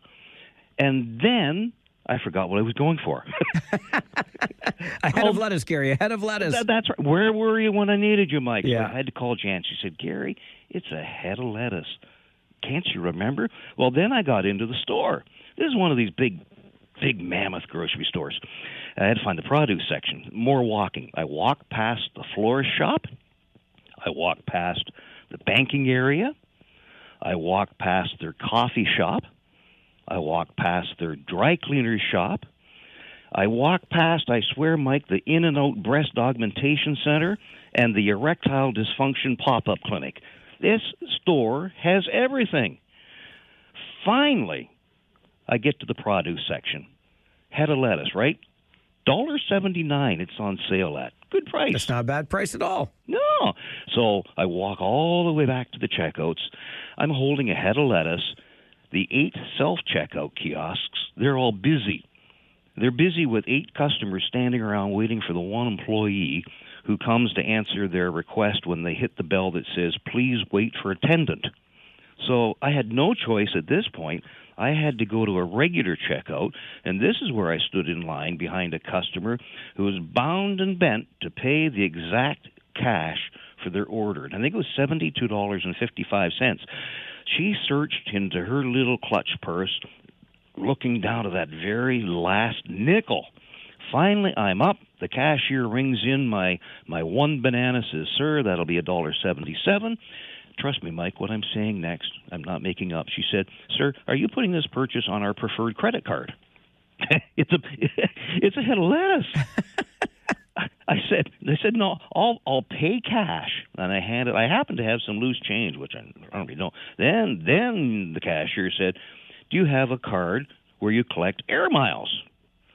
And I started to think, how many miles will $1.77 head of lettuce get me? Maybe out the front door to drive to the airport, but no more. So I said, no, don't bother about that. So with that, I was handed my head of lettuce and the sales receipt, and she said, make sure you come back. And I'm thinking, this is all for a friggin' head of lettuce. At home, I pulled out the sales receipt, thin piece of paper. It was about maybe 7 inches long, Mike, printing on both sides. It was long enough if I painted it yellow, I could hang it, and it would be a make-believe fly trap thing that you hang in the cottage, at the roof there. And the sales receipt indicated, we want to know how we're doing. So it suggested I could go to the store's website for a chance to win a gift card. And it went on to say that no purchase was necessary, that a mathematical skill testing question was required, and well, that would rule me right out. And I think if I had a magnifying glass, I could have read the gazillion other regulations. Now, remember, head of lettuce, the reverse side of the receipt dictated the company return policy. Should I find my $1.77 head of lettuce didn't meet my expectations, then everything's repeated in French. Mike, am I missing something here? I don't think you're missing anything. You're getting all of the information. I guess, but I keep thinking it's a head of lettuce. I don't know. There's something wrong in our retail environment. How many times you lined up in the store, in the coffee shop, or wherever, and a big lineup, and the person behind the counter says, "I can help the next person in line." Well, I am the next person in line. I'm it. I don't know. Maybe I'm just ranting. Maybe I'm getting old, living retired. I hear that happens when you live retired, Gary. So you're saying I am? I'm saying you're living retired. I'm not saying you're old. Okay, good. Well, in conclusion, Mike, we got to think big. Forget that 40 whatever it is highway there. It's got to be the Mike Farwell wastewater treatment plant. Let the Farwell force get behind it. Gary, you have inspired them as always. Looking forward to next week. Be well, my friend. Take care, Mike. Gary Chalk is the humor columnist who writes Living Retired. You can find it online, livingretired.press. While you're there, sign up to get it delivered into your inbox every week. You will get a chuckle, I promise you that. And hey, if you like Gary's style, he is more than happy to speak at your club or event. Livingretired.press is the place to go to sign up for the column, to contact Gary, and to enjoy a chuckle or two in your otherwise mundane day. Except, of course, the time you spend listening to this show. I couldn't help but think, as Gary was talking about that receipt and the opportunity to go online, take the survey, perhaps win a gift card. And look, I don't mean to be overly judgmental here. This is just my approach to this sort of thing, okay? There's an old saying in cards that if you can't spot the sucker at the table in the first 5 minutes, you are the sucker. And I always think about that when I get the opportunity to go online, take a survey, and perhaps win a gift card. I get it. Listen, you might get that gift card, and that's a wonderful thing. And I'm not trying to call you a sucker if you've ever filled that out. It just makes me think of that line around a card table, because you see, getting you to go online and fill out that survey and whatever information it is that you have to share with that company in order to fill out the survey, that's more valuable to them than whatever gift card amount they're going to be giving away, right? So we want to do this for you. Fill out our survey, win this gift card. And oh yeah, by the way, the information that you provide is going to be so valuable to us that we could give you 100 gift cards. Our information is so valuable, and we tend to just give it away willy-nilly like that from time to time. Same thing when Gary was talking about the various points. I know there's all kinds of cards, there's all kinds of point systems. I'm that guy that just uses the whole cashback credit card idea, because then it's just money in my bank, and I'll use that money on whatever I want. Maybe I will take a flight someday, go on a vacation, and use the cash back from my credit card to pay for it, as opposed to collecting all of the various air miles here or rewards points there. I don't know. But you know me. I'm a simple guy, and I'm always trying not to be the sucker at the card table, which, believe you me, I have been on more than one occasion. This just so happens to be the first Thursday of our month, this Thursday, November the 6th. And on the first Thursday of every month, it is a Throwback Thursday with our friends at the City of Waterloo Museum. Remembrance Day coming up next week. So this Throwback Thursday, we'll take a look at pre-war Waterloo. What did we look like then? And what industries sprung up in support of the war effort? That's coming up on the Mike Farwell Show, 570 News Radio and Rogers TV.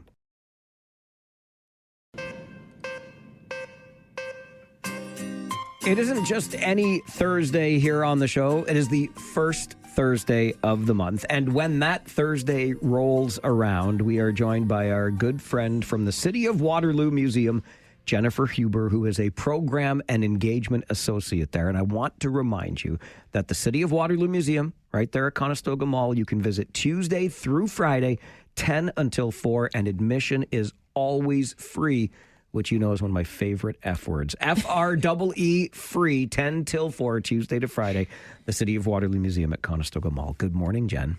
Good morning. Thank you for having us for Throwback Thursday with the City of Waterloo Museum, where we take a step back in time to uncover the fascinating stories of Waterloo's past. I am really excited about this one because we've got Remembrance Day coming up. So you've done some digging into what pre-war Waterloo looked like, which is very exciting for me because I'm a bit of a history buff, and especially around our war past. So can you set the scene for us about what pre-war Waterloo looked like? Absolutely. So everyone's getting into their quiet contemplation and reflecting on the war, but I wanted to look at the home front. So looking at what Waterloo was like as we're approaching the Second World War, we're a community of around 9,000 people, if you can imagine the city of Waterloo. I can't.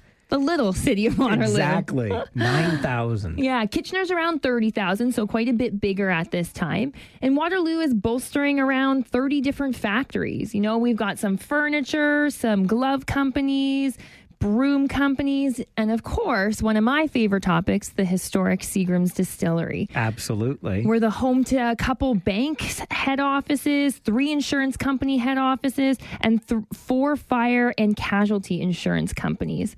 So a little bit of an identity going on about who we are, but getting ready to face this next chapter in Waterloo's history. It's so interesting with the distillery. We've talked about whiskey before in the Seagram's history, but we often, too, refer to this as an insurance town. You talk about those 4 insurance companies, even back in the late 1930s, pre-World War II.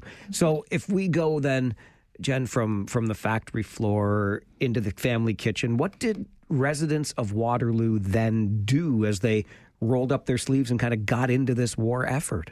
Absolutely. And the answer is they did a ton of different things. They did things like metal drives, where they were collecting scrap metal so that it could be reused and repurposed for the war effort. They did fundraising efforts to support things like the Red Cross. We had young ladies going out to be part of farming programs. Many folks might have heard of the Farmerettes, for example, as one of those organizations that participated. But today I really wanted to hone in on 3 particular industries that we had here and how they participated in the war effort. So what were they making and why were they making it? Who were the people making it as we look at the Seagram's Distillery, Canada Barrels and Kegs, and the Sunshine Manufacturing? Okay, so let's start at Seagram's because we've already referenced that world-famous whiskey. To this day, that world-famous whiskey. But during the war, as I'm led to believe, it wasn't it wasn't whiskey that was coming out of those barrels. It was not. So what they did is they actually modified their equipment that they had in the distillery, and they changed it in partnership with the Canadian government so that they could produce high-proof alcohol. And if you're like me, you're like, okay, what is high-proof alcohol used for? Why do we need it? And how is it helpful in the war effort? Because by 1942, the Seagram's Empire was promoting that they were producing around 100 gallons of it an hour. So it sounds like we need a lot. It sure does. 100 gallons an hour of high-proof alcohol. Yes. So we were using it for things like fuel. More specifically, they were using it for torpedo fuel. That's what the Canadian military was requiring that fuel piece for. But then we were using it to replace things like rubber. So there was natural rubber that we used to get from Asia. With the war, we've had our supply lines cut off. And now we're looking at producing synthetic rubber. High-proof alcohol is part of that process of making synthetic rubber. And we need wheels and treads for pretty much everything. Jeeps, trucks, tanks, gun carriers, airplane landing gear, and so much more. So the tires and treads make sense, but we also need it for things like hoses and pipes for transporting fuel, sealants, self-sealing gas tanks, for example, rafts, diving suits, oxygen masks, literally thousands. The list could go on and on. So next time you take a sip of something that burns a little bit on the way down, not rocket fuel, torpedo fuel. That, because then you'll be historically accurate when you talk about that sensation of a good shot of liquor. Okay, the local craftsmanship that you make reference to at Canada Barrel and Keg also had to pivot during the Second World War. What did they begin to produce? So they actually started to produce, I'm going to say an increase, because what happens is a lot of metal barrel kind of shaped items that they were producing, but other metal factories were producing before the war, they were ordered to stop producing. So they had to have all these metal working companies were put into war work, and they had to produce metal things for the war effort. So both their materials and their machinery were taken for that purpose, which meant all of these metal barrels that people had been using prior to needed to be replaced with wooden ones, which means that Canada Barrels and Kegs has to increase their production by several 100%. So that was one piece of what they're increasing. Then their main efforts were really seen at sea. They made anchor buoys, which are basically like markers for ships that they would have out in the water.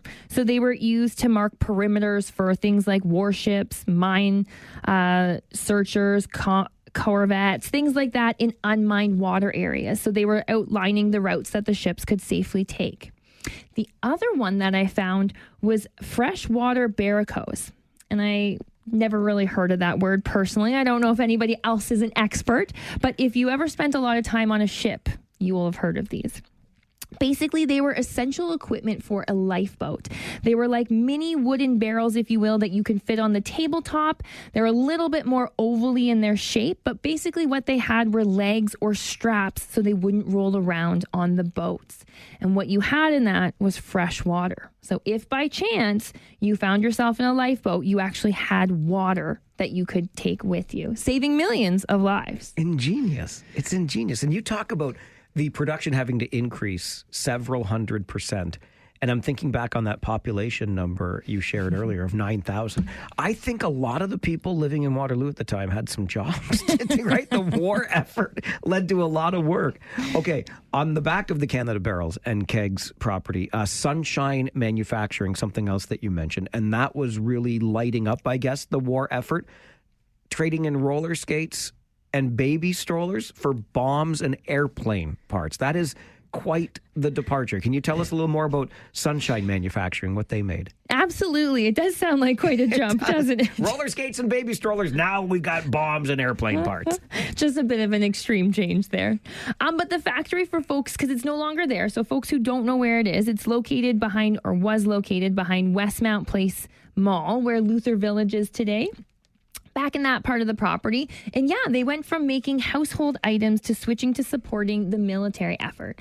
So things like bombs, landmines, anti-tank landmines, and many other munitions parts were all being produced in that factory. But that wasn't all. They were also making many different components of military equipment. So we can see things like Army truck doors and gun mounts being produced there. And the one that kind of got my attention, because I couldn't quite figure out why Sunshine Manufacturing would make it, was they actually were assembling the nose, so the front part of the airplane, for the Mosquito bombers, or the Moskies, as they were often nicknamed called. And I couldn't figure out why were they assembling these pieces. What was the importance of it? And to do that, I had to do a little digging back. So when Sunshine Manufacturing was created, they were actually supposed to be making combines for farming equipment. And combines at that time had wooden and metal components. And what was unique about the Mossy airplanes is that they actually had a wooden body and metal components. And I thought to myself, a wooden airplane. I get nervous enough getting onto a plane. I don't know that I'm getting on any wooden plane, Jen. Yeah, it was the frame of it. I agree with you. But I was like, that seems concerning. So I dove into it a little bit more. And part of the plan about having the wooden frame of it was that it diversified the skills you needed to make that airplane. So it didn't have as much work into the metallurgy of it. It was able to diversify it. And if you look at the work that was being done on combines and other farming equipment that was coming out of Sunshine, we can see a lot of metal and wood combinations. So their agricultural background is what led them to be such an important piece, both having the skills and the equipment that could be modified to make the noses of these particular airplanes. And they were very heavily and popularly used at the time. Fascinating. So Sunshine Manufacturing in Waterloo, key part of those Moskies in the World War II effort. Jennifer Huber joins us on the first Thursday of the month for a little bit of a Throwback Thursday. Jen is a program and engagement associate at the City of Waterloo Museum. And I don't want you to forget that the City of Waterloo Museum is right there at Conestoga Mall. And you can visit Tuesdays through Fridays from 10 until 4. Admission is always free. We're going to continue talking about the war effort from Waterloo as we look ahead to Remembrance Day and look back on our past with this Throwback Thursday. Stay with us on the Mike Farwell Show, 570 News Radio and Rogers TV.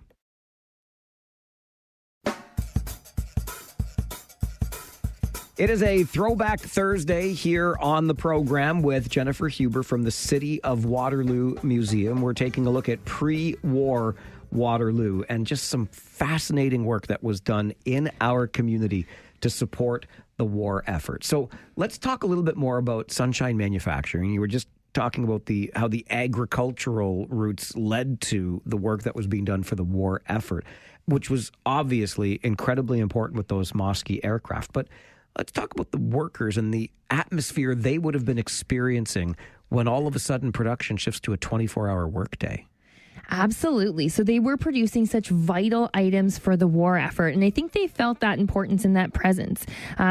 Going into work, you mentioned it was a 24-hour workday. The building was well lit 24 hours because of the materials that they were working with, the bombs and the anti-landmines and the equipment that was happening inside there. So it was well lit all the time. There were guards surrounding the building day and night. It kind of seems like I'm painting a picture of a Hollywood movie, but it was happening in our very own backyard.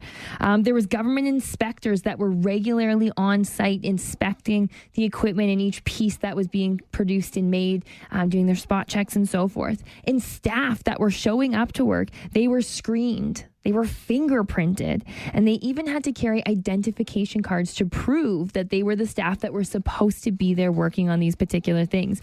So to imagine that in just little Waterloo. No kidding. That does sound like a Hollywood movie. And it really was the largest employer in Waterloo during the Second World War. It had around 1,200 people, with about half of them being women, if you can imagine that. I can imagine that because you mentioned the farmerettes earlier. When men went off to war, women had to pick up on the domestic front for the war effort, right? Absolutely. Yeah. And many of these women were jumping into non-traditional roles, like you mentioned, the farmerettes and so forth. So I brought a few examples of just some women's stories that I was able to collect and learn a little bit more about.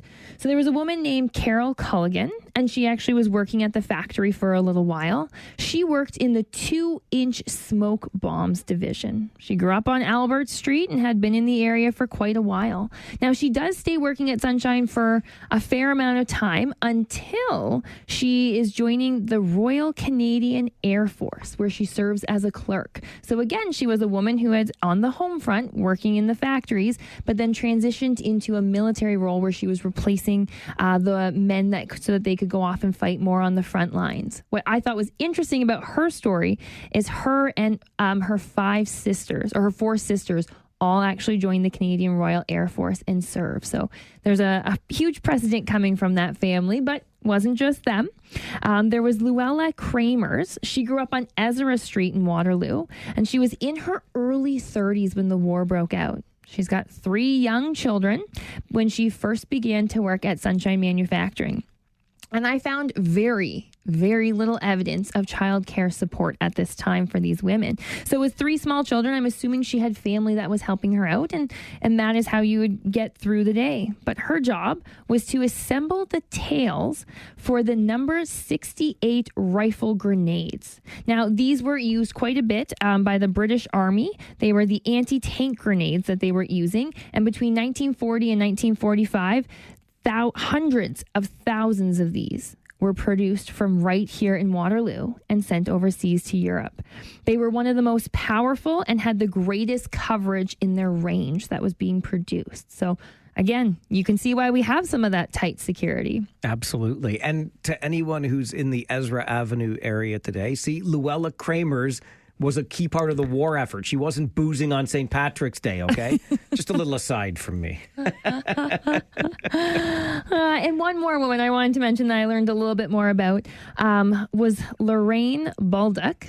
She grew up on Euclid Avenue, so right by the Seagram's distillery that was over there. And she began working at Sunshine as an inspector. She was in her late teens and early 20s while she was carrying this role. And her job was to go around and test the metal products to ensure that they were airtight, that they were even throughout the process, like the thickness of the metal that would prevent them from cracking or becoming unstable. But these are just 3 of the local women who were wildly important in the production of these munitions and all these different equipment parts that were happening here. I'm fascinated that you were able to pinpoint individuals like this. Where did you start digging for information like that? There was some Sunshine newspapers that were around that the factory had around. And then there was also our local newspapers that I was starting to kind of poke around on. And you're really using little tidbits to piece together people's stories about who they were. Some of them were old voting records where I was finding addresses and information like that. So it really is like a collecting puzzle pieces. And half the time you don't even know if the piece you're looking for exists. That's absolutely incredible. You're like a detective when you track this down. So as we look ahead now, Jen, to Remembrance Day next Tuesday, and we will be spending some time in quiet contemplation and reflection, what should we take away from the work of our predecessors in this community who really did roll up their sleeves and answer that call of duty so many decades ago? Yeah, you're absolutely right. It is so interesting. And although we like to think of that wartime as like such a distance away from where we are today, I think we can still see its echoes and its impact on who Waterloo and our identity as a community is. You know, we're so innovative. You look at how those factories had taken what they had and morphed it into supporting the war effort. You look at the teamwork that went into this. Nobody does it on their own, right? From supporting those who were on the front lines, on the home front, to everybody around them who is making sure that we were a total war effort. And I think finally the determination, that continuation, that never quitting, never giving up, that defines us. You know, Waterloo is a very innovative community today. And I think this is where it kind of has some of that echoing back too and that hearkening from. So it was far from the front lines of war, but definitely something that was vital in continuing the fight for freedom in Canada. When you considered this theme for our Throwback Thursday this week, how much much did you know? How much did you find that surprised you? Because I'm thinking too of that, Sunshine Manufacturing, the guards outside getting fingerprinted going inside, like you described it. It sounds like you're watching a Hollywood movie. Did you have any idea how integral some of our manufacturing was to the overall war effort? I don't think you ever really have the full story until you dive into it so deeply. We have a Seagram's themed exhibit going on right now. And even then, I was reading ads from the beginning of the war looking at the Seagram's distillery, and they kept saying, we're making high proof alcohol. And I was like, that's great. What is it for? And then as you get to the end of the war, they start mentioning that it's important for shatterproof glass. And I was like, what does high proof alcohol have to do with shatterproof glass? Well, it was actually vital in the production of the plastic that they needed to make that shatterproof glass. Or it was important in medical work. And I was like, okay, what does that mean? You don't really start to, until you really dig into some of those little bits and pieces, you don't know what that big picture is and how it has that larger outcome. So I'm so glad that you dig into all of it so that you can share it with us today. Thank you, as always, for being here. Oh, well, thank you so much for taking this trip down memory lane with the City of Waterloo Museum. You can visit us at Conestoga Mall or online to explore more of our local history. So until next time, keep the past alive. Remind me that website again where we can go online, please. Yeah, cityofwaterloomuseum.com. Cityofwaterloomuseum.com. Jennifer Huber is a program and engagement associate there. As she said, visit anytime Tuesday through Friday, 10 until 4, the City of Waterloo Museum at Conestoga Mall. Admission is always free. And that Seagram's exhibit you said is going on right now. Absolutely. High proof alcohol. It burns because it was used in torpedo fuel. That's why. This is the Mike Farwell Show on 570 News Radio and Rogers TV.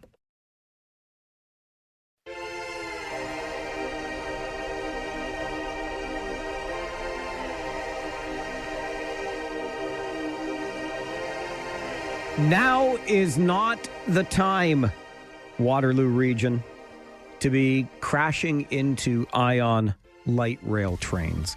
We're trying to get phase 2 into Cambridge, and we're having some discussions about how best to do that, or even whether or not to do that. And if we keep crashing into them, it's not going to help the business case for phase 2 into Cambridge. Don't worry.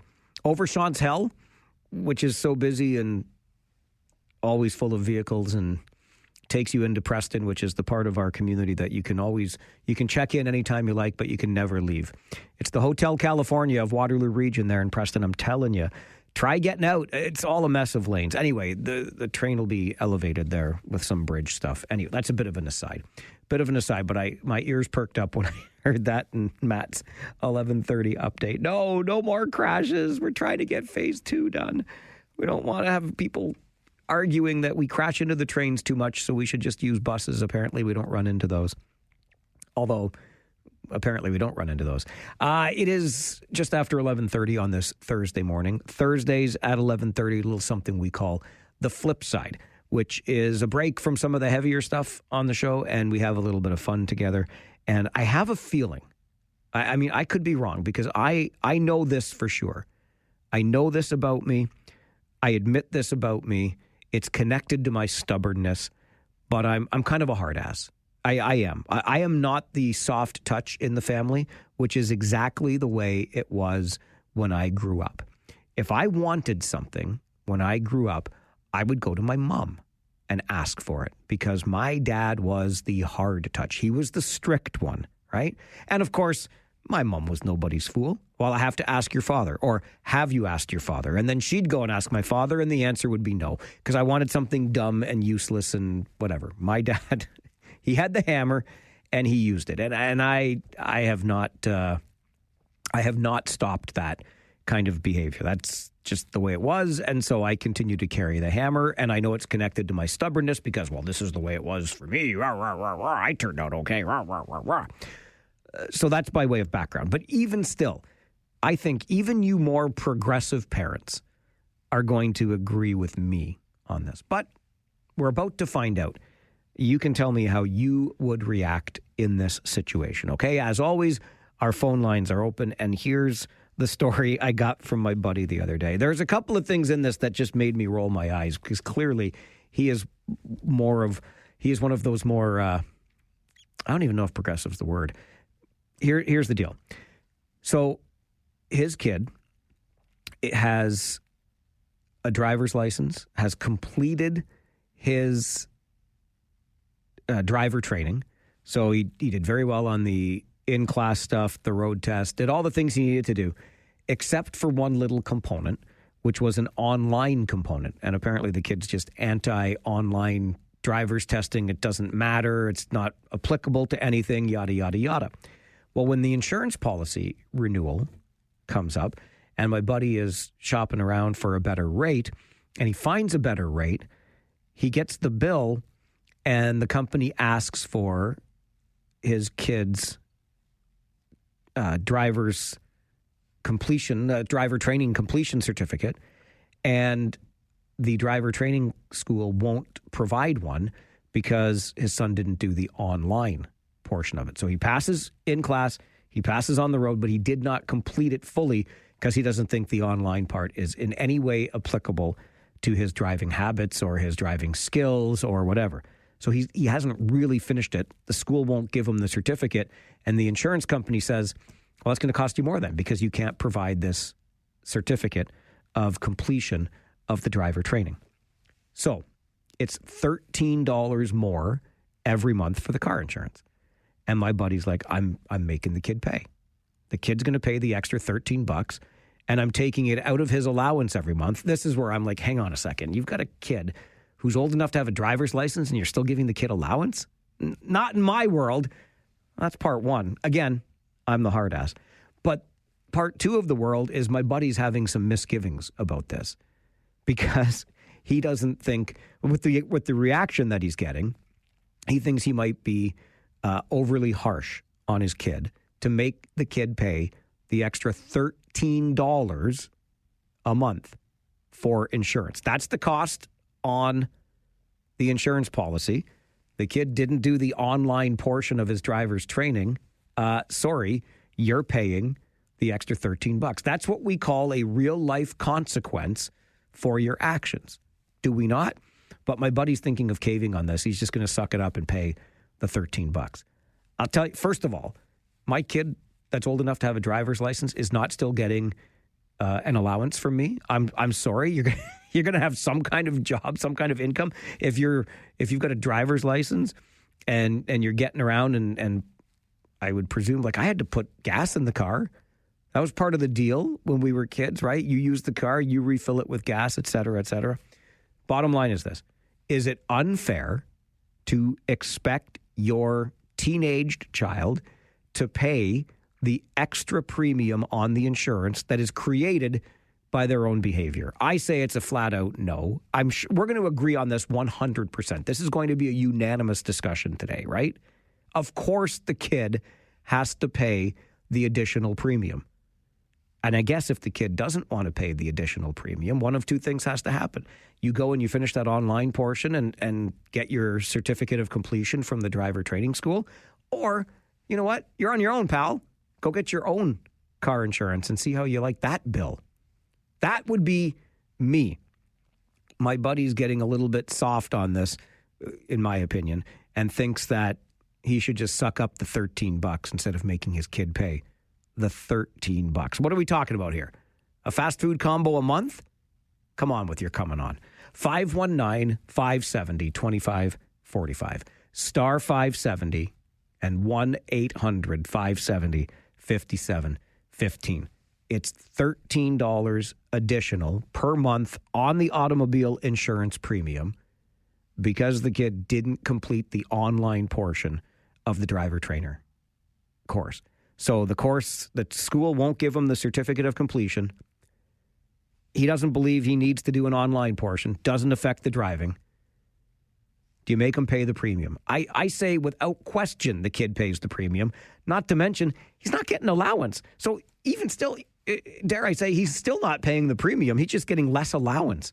The bank of mom and dad has hours, at least in my world. But maybe I'm the strict one, and my buddy is the far more progressive adult here. You tell me. That's the answer I need this morning. Kathy, good morning. Good morning. This just outrages me. Why does it outrage you? Because I think parents let their kids get a slide on everything these days. Okay, so you're with me then on this. I'm 100% with you. I think that if this kid isn't responsible enough to get the paperwork done, do you want him behind the wheel of your car? And is he and his dad and mom going to pay for all the gas and the insurance and everything? Like, that's a pretty sweet life. It is a pretty sweet life. He's still getting allowance. It's unrealistic. This is not what life is going to be once he becomes an adult if they allow it. I'll tell you something that we did, my husband and I did. We had 3 kids that we wanted to go to university, but we did not want them to just go and have a party for 3 years. So we offered that education to them, but the deal was we will pay for it, but it's a loan until you show us that you graduated, because nobody cares if you went to school. They only care if you finished school. And that was the only reason that why my son finally finished. When he was whining about school's not interesting and I don't know and yada, yada, we said, that's fine. You got 6 weeks, get a job, the bill starts, and you will be paying interest on that bill back to us. And all 3 of our kids graduated, and at their graduation dinner, we gave them a bill that said paid in full, congratulations. I love it, Kathy. I love it. Well done. Thanks for sharing that. Okay. All right, have a great day. I like where Kathy's coming from here. In the real world, I shouldn't say that, but if you were on your own and the insurance company said your premium is this much more because you didn't provide this, that, or the other thing, you don't have a choice. You pay the premium. So I think this absolutely is a lesson that my buddy's kid has to learn in this regard. Annette, what do you think? I was a teacher for 32 years, and I think this is such an important life lesson for everybody to learn, that there are natural consequences to our actions and to our behaviors. If you don't want to finish that, the natural consequence is that you have to pay the extra, period.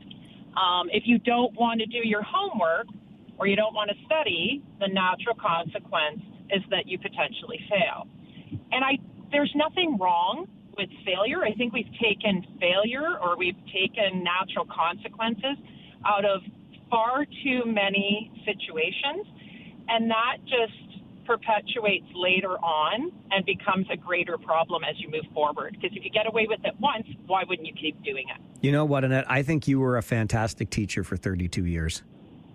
I hope I was. Bless your heart. Thank you very much for the call. I appreciate it. No problem. Enjoy your day. You know what that reminds me of? And again, Annette starts with consequences, right? Your actions have consequences. I'll never forget grade 10 math. I was not doing well because I didn't care. I could handle the numbers. I didn't put in any effort until I saw my grade and realized it was the midterm. And I realized, man, if I don't get that grade up, I'm going to have to write the exam. When I went to high school, in your first couple of years, you could get exempted from writing the exams if your grades were high enough. And let me tell you, did I get to work in Mr. Corso's grade 10 math class so I could make sure that I got my grade high enough that I could not have to write the exam. I just wanted a free afternoon in June and not have to go in and write the exam. But my behavior in taking it easy, not really doing the homework, blah, blah, blah, cost me.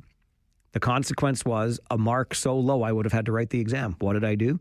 Shaped up, got that mark up, didn't have to write the exam. Annette was spot on with that. John, what do you think? Should the kid pay the $13 a month? Oh, absolutely, because while I can go along with him if he wants to take a stand on not doing the online part, it will teach him that when you have principles and you want to stand behind them, there's a price for that, and you got to be willing to pay it, which is a very, very good life lesson. If you're going to stand your ground, be prepared to back it up with more than just a lot of talk. John, that's another excellent point, and I'm glad you said it that way, because I'm trying to think in my mind, and I can't come up with one off the top of my head, but make a stand on principle. There are little, like, I think, oh, I'm not going to do this because whatever, this and that. Okay, here's one. Do you remember I told you this story? I'll be real quick. But I was coming out of Galt Country Club, and there's an island in the middle of Coronation at that part. I'm on Coronation, right? Yeah, Coronation. And anyway, you're supposed to turn right because they don't want you going across the traffic. But this was after an event. It was like 8 o'clock at night, 8:30. There was no traffic. The sign clearly says one way, no left turn. You have to go down to the hospital lights and make a U-turn. But I'm looking around and there's so little traffic. I'm like, listen, I know why this sign is here for rush hour and for people that aren't as smart as me. This is me in my head, right? So, of course, I made the left-hand turn, even though the sign said no. On principle, I'm like, listen, it's perfectly safe. I'm doing this. But if there was an officer sitting by and pulled me over and gave me a ticket, 100% my fault, right? 100% my fault, deserved the ticket. So there you go.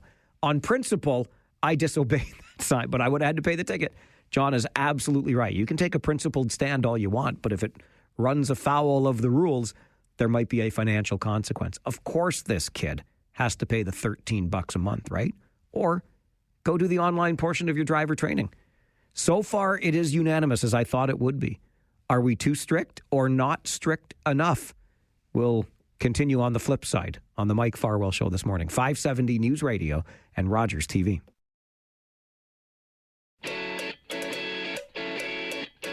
Sharing a little family drama on the show today. My buddy's kid got his driver's license, took the driver training course, passed the in-class, passed the road test, figured the online thing was beneath him. Like, that's not going to help me. That doesn't matter. It's not applicable, blah, blah, blah. Buddy shops around for a new insurance provider, and this insurance provider says, you don't have a completed driver's certificate from your kid's school because you didn't do the online portion. It's going to be $13 extra a month to have him on your policy. My buddy's like, I'm making the kid pay. I'm taking it out of his allowance. First of all, if I've got a kid that's of driver's license age, they're not getting an allowance anymore. I'm that strict. But certainly, you should not feel bad about docking the kid's allowance here because it was his decision to not do the online portion of the driver training. Do it, the premium goes down. If you don't do it, you pay the $13. But my buddy's starting to feel guilt, thinks he's being too hard on the kid. You're not being hard enough, in my opinion. I'll go back to the phones. John, good afternoon. Good morning. Oh, hi. Yeah, I really think the parents should be paying. These parents are put out of the reach affordability for any kid these days. They can't even afford gas for the freaking car. So, yeah, the parents should pay. Come on, John. You're just being funny today, right? No, I'm not. I'm dead serious. They're out of reach for any kid in the state to do anything. You can't even get a freaking job. And I'm more irate about the Ion.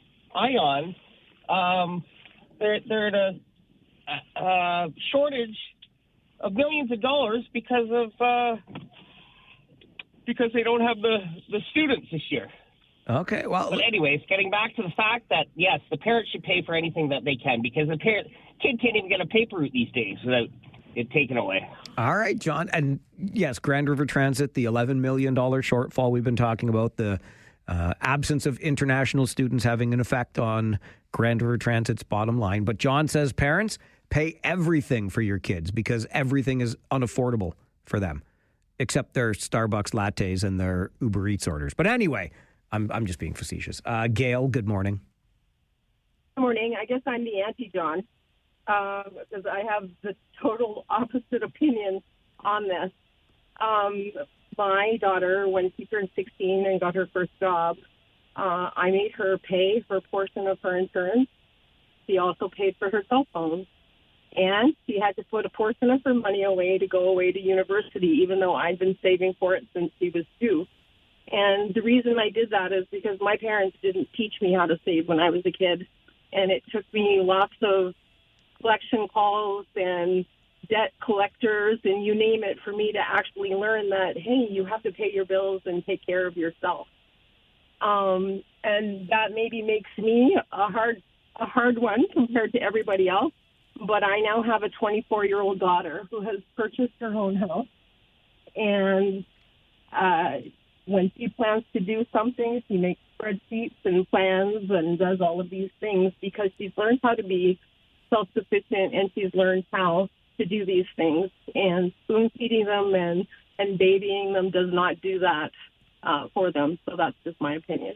Gail, I really appreciate that. Boy, does that sound familiar to me.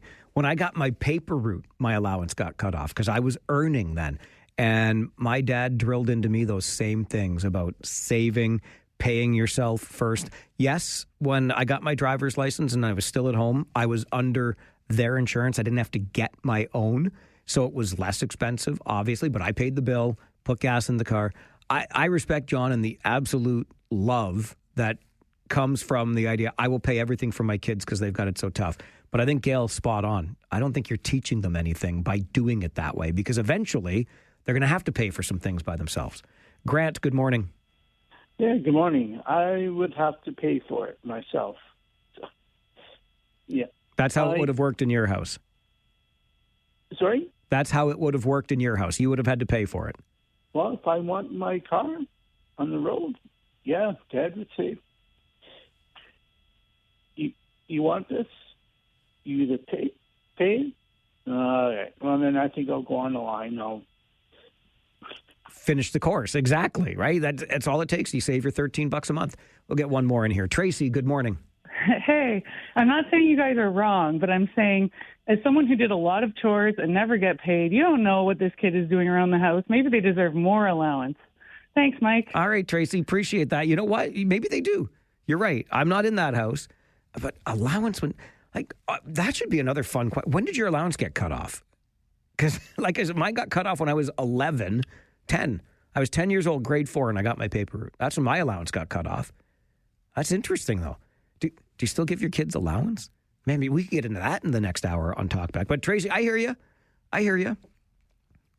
Maybe the kid's doing so much around the house that he deserves his allowance plus that $13 a month that his dad is now deducting him for the auto insurance policy. An update from the 570 News Center coming up, and then open line radio so we can hear directly from you on Talkback. This is the Mike Farwell Show, 570 News Radio and Rogers TV. Take out the papers and the trash, or you don't get no spending cash. If you don't scrub that kitchen floor, you ain't gonna rock and roll no more. Yakety yak. Don't talk back. Just finish cleaning up your room. Let's see that dust fly with that broom. Get all that garbage out of sight, or you don't go out Friday night. Don't talk back.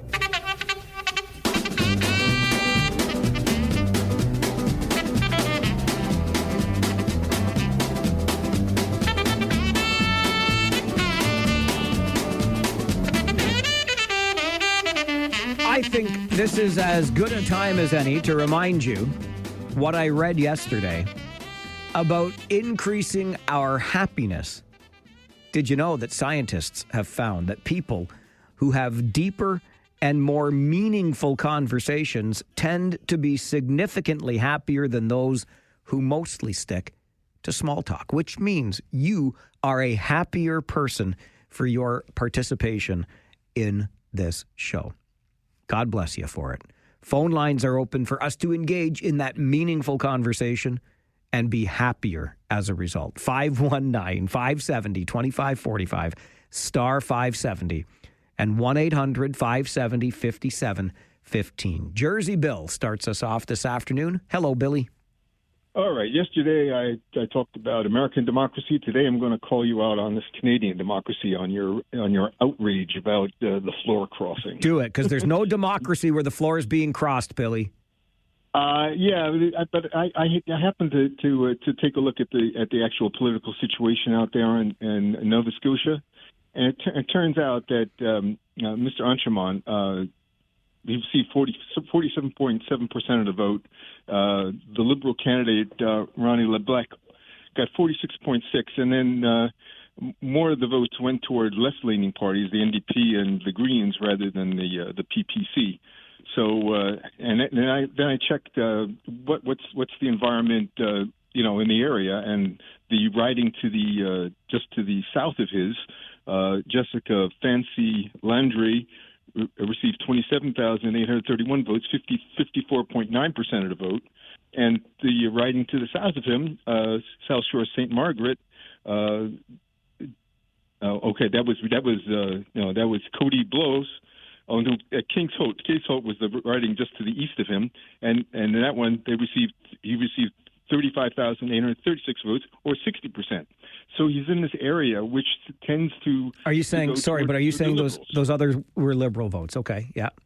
Well, yeah, and so he made a rational decision, and also he made a rational decision to protect his ass. Pardon my French, but come on. Maybe so. But I mean, the whole point is that that there's two things here about there is that strict party discipline, right? That the way that works is, as I told you before on a call about parliamentary systems, when the prime minister has the majority, he can almost be like a dictator because he's got that strict party discipline, and he'll get his will. When he doesn't, then you run that risk of calling an early election that maybe nobody wants, or he simply is held impotent. Can't bring up anything that would result in a vote of confidence measure. So what Mr. Anchemont has done has probably benefited the country. And if it's questionable in terms of his loyalty, and that's the thing, the vote was so close. I mean, if he would have run as a liberal, he might have won, but he didn't. He was conservative, right? And the speech that he gave, in line with what the conservatives said, and now he's going to change his tune. I mean, none of that looks good. But unfortunately, that's actually politics, and the thing that makes a democracy is people can change their tune and not be put up against the firing squad, which is how the dictatorships work. If you don't support me, it's the end of you. All right, Billy. That's my point. Listen, I hear you, and you're right about the surrounding area. He ran as a conservative 9 months ago, and now because he thinks his political future and opportunity is better, he changes his stripe. All I'm asking is that you go back to the electorate and ask them, will you elect me as a liberal? That's all. It's a by-election. Simple as that. Stuff like this chafes my chaps beyond belief. But I've said my piece and then some on this today, so I'll leave it for now and go next to Andrea. Good afternoon, Andrea. Hello. How are you? Hello. I'm great. How are you? I'm okay, thank you. Good. I just wanted to comment on your last topic of the kiddo with the $13 a month in the insurance. Yeah. I had a couple of thoughts on that. One, I would also be deducting the cost of the driver's school out of his allowance if he doesn't finish it, because driver's school costs between like $500 and $1,200. That's not cheap. You're right. There's a lesson there too. Andrea, I didn't even get into that. My buddy paid for $715 for the driving school. Come on. Exactly. Yeah. So there's that. Then, yes, of course, that's the $13. But the other part of that is, like, I don't know when it became, like, a right to drive a car. But if you don't want to finish it, you're also not on my insurance, and you also don't have access to my car. It is a privilege. It's a great point. So those are my 3 cents, I guess. Andrea, thank you for weighing in. Appreciate it. Thank you. Okay, bye-bye. Listen, Andrea and I see this the same way. We had one caller in the last half hour said, come on, it's so hard for kids. Parents should pay for everything. I disagree, but hey, we had some fun with it anyway. Ron is next on Talkback. Good afternoon, Ron. Hi, good afternoon, Mike. I'm a first-time caller. Wow. Yes! I love first-time callers, Ronnie. Hey, I'd like to comment on 2 things from earlier in your show. Yep. Just briefly. The first one was on the budget, where our dear friend said that Carney he's on the right track, but didn't go far enough. Yes. And I can understand his viewpoint. But he made it clear he was not a politician. And if he tries to go too far in one fell swoop, it's going to be much more difficult to be accepted by the public. He's going to take a lot of flack for suggesting that we cut 40,000 public servants. It's already started by the unions. If that was 80,000, it would make that opposition even much more severe. So that's just a thought that we have to do the practical, but we also have to also take the politics into consideration. Okay, just a quick comment. Sure. The second was on the floor walking or floor crossing, and several of you people and yourself have said that he ran as a conservative a few months ago because he thought the conservative policies were best. 9 months ago, Poilievre wanted to axe the consumer carbon tax. He wanted to remove the additional capital gains tax that the Liberals were bringing in. He wanted to remove the EV mandate that made making cars in Canada impossible. He wanted to reduce the public service. He wanted to invest in some infrastructure projects. Now, 9 months later, we realize that Carney's done all those things. So I'm not so sure he's lining up with a different agenda. Maybe he's getting all the things, all those things are already done. But other thing I wanted to comment on was 9 months ago, Pierre Poilievre had not tried to discredit our wonderful RCMP, our National Police Force, by calling them corrupt, by calling them partisan. I think he's offended an awful lot of people. He called for the criminal prosecution of his political enemies. When we see Donald Trump do that, we as Canadians are appalled. We want nothing to do with it. So there's a lot of things that have happened that if I was in his spot, I might want to cross the floor too. Just a thought. Very compelling argument, Ron. Really appreciate hearing from you today. Thank you. Thank you very much for giving me the opportunity. Have a great day. That's what this is about. You have a great day, too. And what I love even more about Ron's call is I want to go back to a couple of things you talked about earlier today.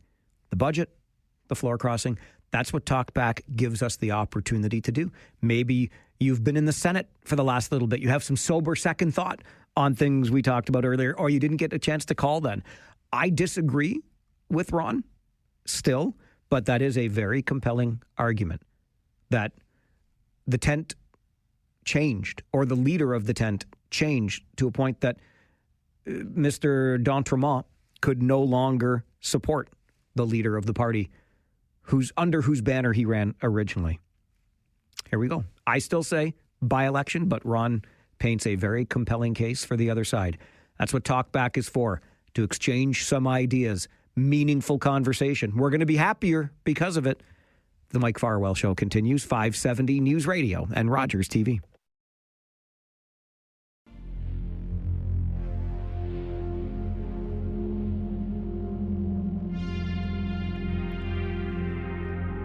Every day between noon and 1, we open up the phone lines to hear directly from you on Talkback. Let us know what's on your mind. Just heard from Ron, a first-time caller. Love getting first-time callers here during Talkback. You've got something important to share, right? If it's important to you, it's important to us. Give us a call and start the conversation. George from Cambridge, 00 George on Farwell's Force official membership list. Good afternoon. Good afternoon. Mike, why could he not have stayed a member of the Conservative Party, voted his conscience, if he really felt that budget should go through, voted his conscience, put that budget through, and he stayed, part of the party? Is that a problem?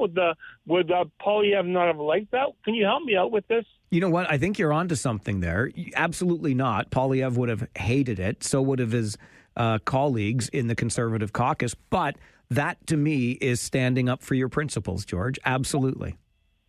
For sure. That would have made more sense. I would agree with that. We know what happens. See, this is, I don't want to get too deep into the weeds here, but this is absolutely a frustration for all of us when it comes to politics, right?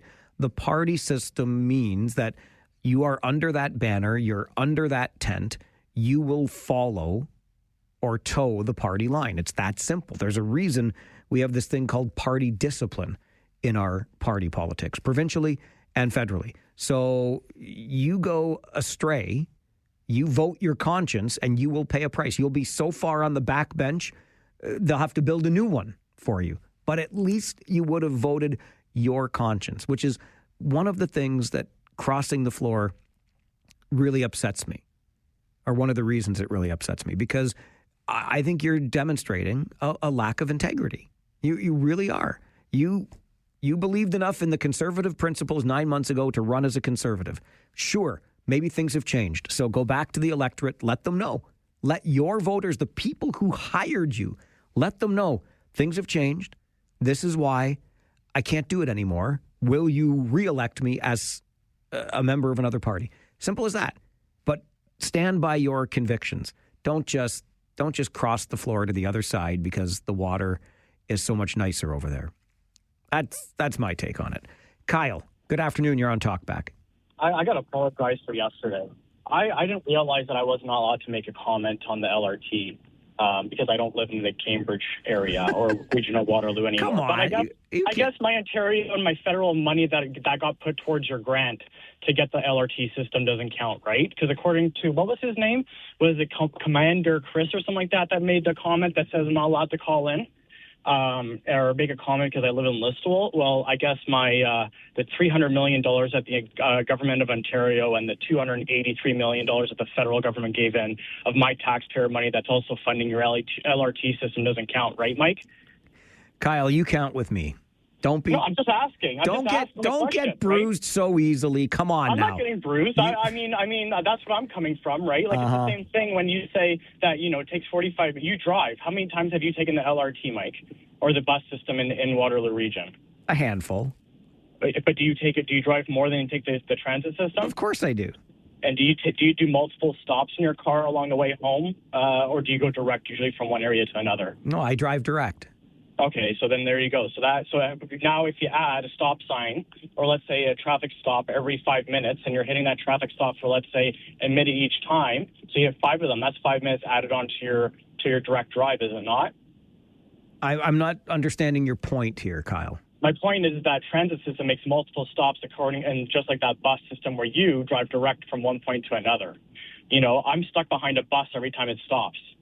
Right, where I went in Europe, the bus actually pulls off to the side and lets traffic through because the bus stop is to the side. So we have multiple issues going on, but my opinion doesn't matter because again, I'm in Listowel, so I'm just trying to give it out there, Mike. That transit system does multiple stops.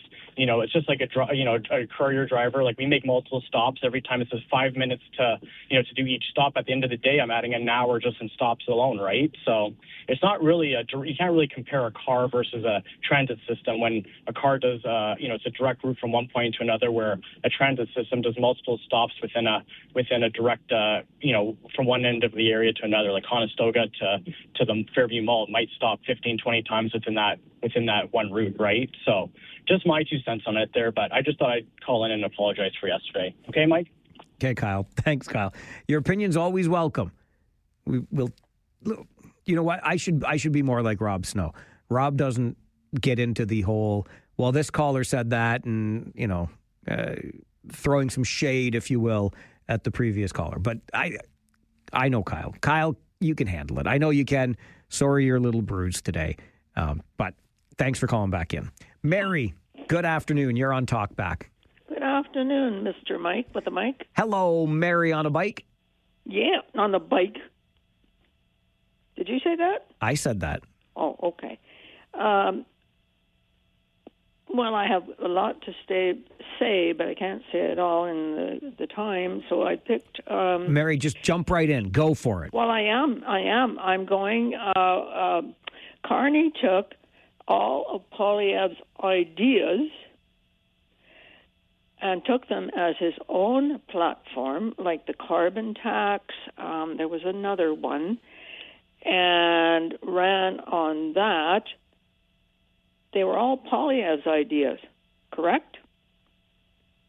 I would say that Mark Carney did a very good job of repackaging conservative ideas in the Liberal platform. Yeah. Yes. Okay, thank you. And he ran also on a promise of getting a deal in 30 days, correct? I don't remember the 30-day deal. Well, I'll have to look that one up. Okay. He still has... We haven't heard a darn thing. About a trade deal, you mean, with the United States? No. And what all his jet flying around the world using polluting, we still haven't got a concrete thing of what he's accomplished. Yes, that is true. We have not moved quickly. Well, no, but that's what he ran on. And I don't trust him. Okay. Thanks, Mary. Have a great day. You too. Mary with that laugh. Okay, I get it. I think he's flying around the world to try to find new trading partners. But anyway, Preston, Paul, good afternoon. Good afternoon, Mike. How you doing? Hey, buddy, I'm good. How are you? Not too badly. Good. I just watching CP24. They're saying that Don Mattingly's not coming back to the Jays, which kind of hurts a little bit. Oh, no, the guy that he's never won, and he was right there at the end, and he got a hug from Bo Bichette, and he's not coming back for another run? Yeah, I know. I thought, I wanted him back, that's for sure. But when did you start your paper route? How old were you? 10 years old. 10 years old. Man, I was 8 when I started my paper route, and I did it right up until just before grade 9, my first year in high school. I think I went, same thing for me, until I was first year of high school. I did it, through grade 9. Yeah, and then I went out and got a part-time job, and then had to pay board when I was 14 years old with my part-time job. We only had to pay board if we quit school. So when we finished high school, if we didn't go to post-secondary, we had to pay board. As long as we stayed in school, we could stay home for free. Oh yeah, that's the opposite of my place. If I wanted to stay in school, I had to move out. If I wanted to stay at home, I had to go find a job. There you go. Yeah. You have a great day, Mike. Thanks, Paul. Good to hear from you today. Those memories take me back. Imagine that. If you wanted to stay home, you had to go get a job and pay room and board. But I guess if you moved out, guess what? You're doing the same thing. You're paying your own room and board. And I did the same thing. Paper route, and then had to get a part-time job, which I got at a factory, worked weekends, did the overnight shift there, and made as much in one overnight shift, Saturday night at 11 till 7 Sunday morning, than my friends made doing 20 hours a week in the convenience store for $4 an hour, because I was making like 13 an hour at the factory. Good work, I guess, if you could get it. It was hard work, but 'tis what it was. And here we are today. That goes back to our previous topic about jobs and paying the bills even when you're still living at home. Mom and dad say, hey, you got to pay your share. Sometimes that's okay. We also used to have paper routes we could do in the afternoon after school. You want to do a paper route now? You got to get up at 3 o'clock in the morning and deliver by 6. Talkback continues on the Mike Farwell Show, 570 News Radio and Rogers TV.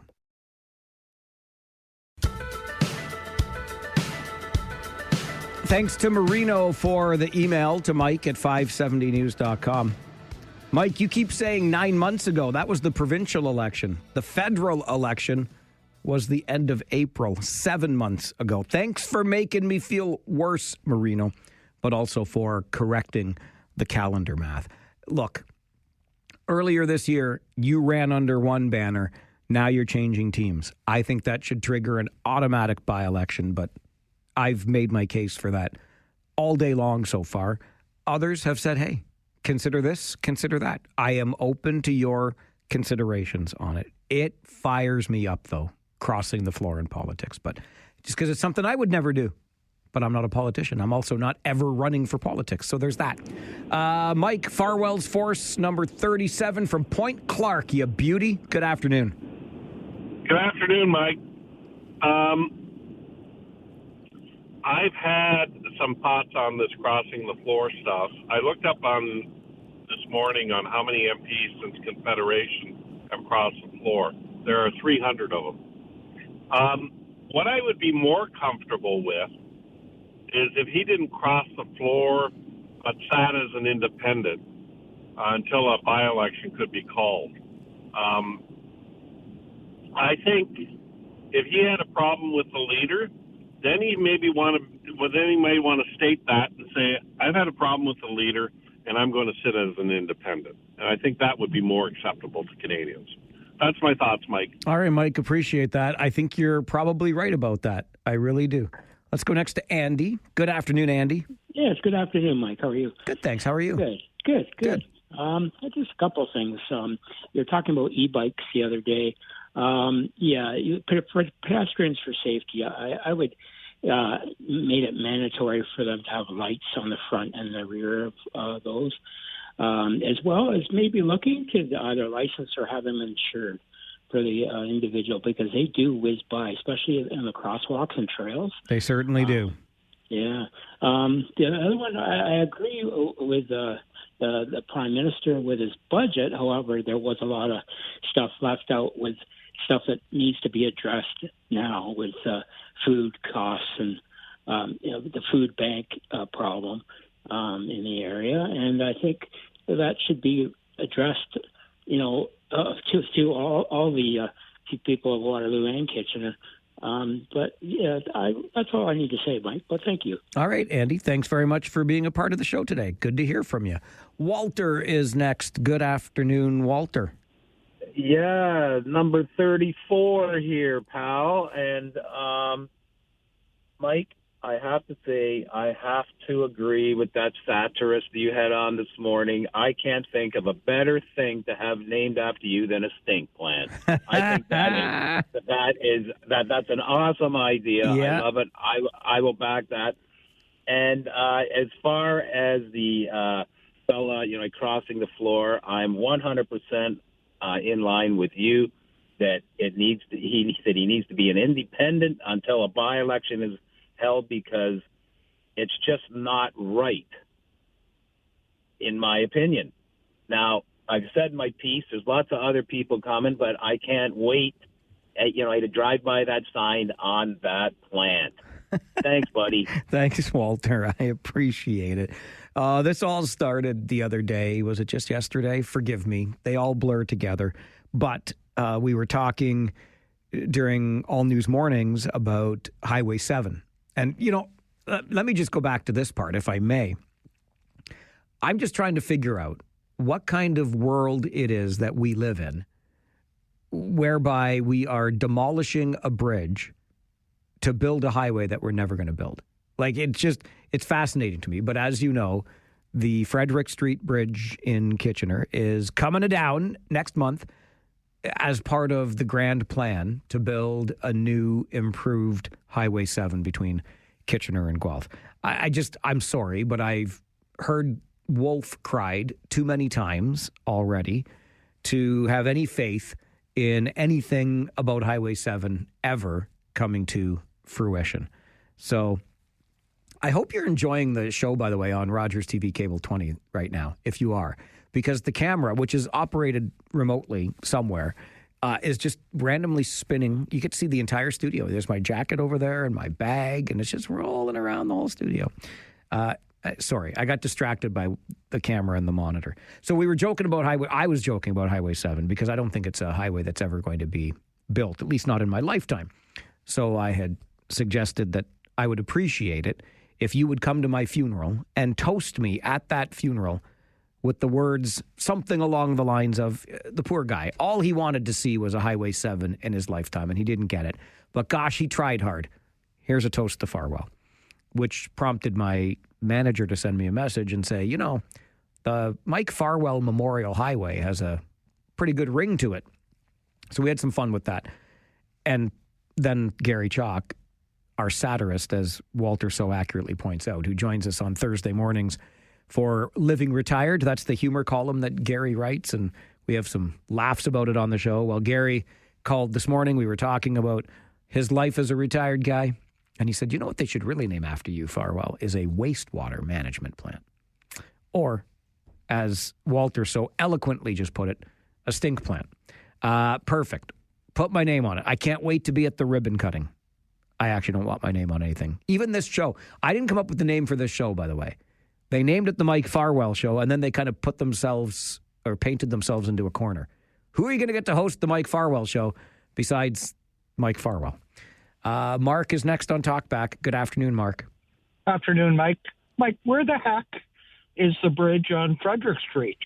There's no bridge on Frederick. Well, there's one on Victoria. No. This is the funny thing. You don't think there's a bridge because you don't feel like you're going over anything. But yeah, there's a bridge right between, let's say, Frederick Mall and the Henry Walzer Funeral Home. That's a bridge over the highway. Jeez, I didn't think that was a bridge. I know, because you don't think of it when you're on top of it, but when you're underneath it on the expressway, guess what? It's a bridge. So that's going to be closed off for quite some time, Mike, eh? I might, dare I say, forever. Just like Highway 7. Okay, Mike. Okay, Mark, thanks for the call. I was trying to figure that out myself because I should look at the blueprints, I suppose. But in that area on Frederick Street, you remember there was Norris Bakery, a Nutex Cleaners was in there. That all got expropriated some time ago.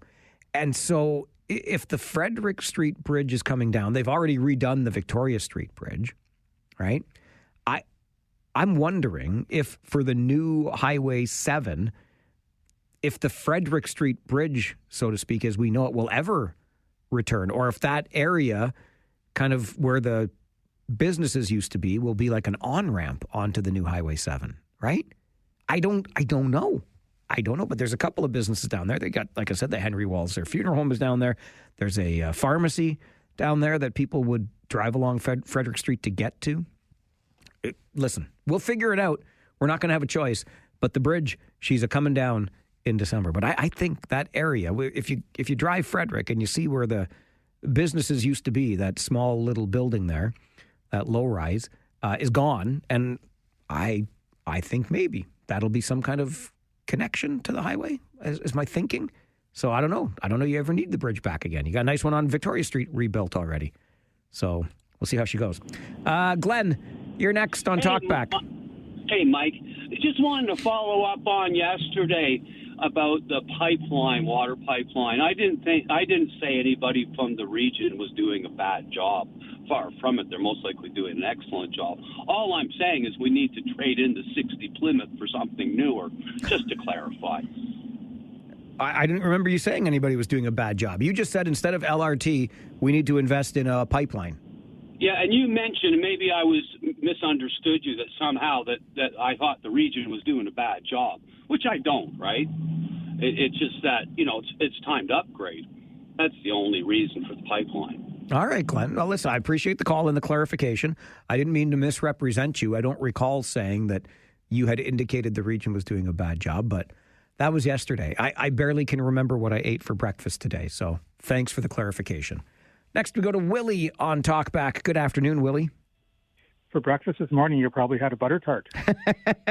Without raisins, you know me well. Without raisins, yeah. Exactly. Next time I bake them, I'll bring you one. I love it. I'm calling on your comment this morning about, after you die, they should name Highway 7 the Mike Farwell Memorial Highway. Well, that was my boss's idea, just for the record. It's not mine, but... Okay, I thought it was a great idea. I would definitely support that. Thank you. Just came back from a visit to Greece and learned a fact there that as soon as I learned this, I thought I got to call in and tell Mike Farwell about this. Okay. So as we know, they've been working on Highway 7 for 52 years or whatever it is now. Yep. The Parthenon they built in 9 years. That's fantastic. And 52 years, and we're finally tearing down a bridge. Willie, I love the comparison, and I love even more that you were thinking of me and factoids while on vacation in Greece. You have a great day. Thank you, sir. You too. Thanks. Great Bye-bye. day. Bye-bye. The Parthenon, baby. 9 years. Highway 7, 52 and counting. Yeah, it's just progress in Ontario. This is the Mike Farwell Show. It's your Talkback Hour, 570 News Radio and Rogers TV.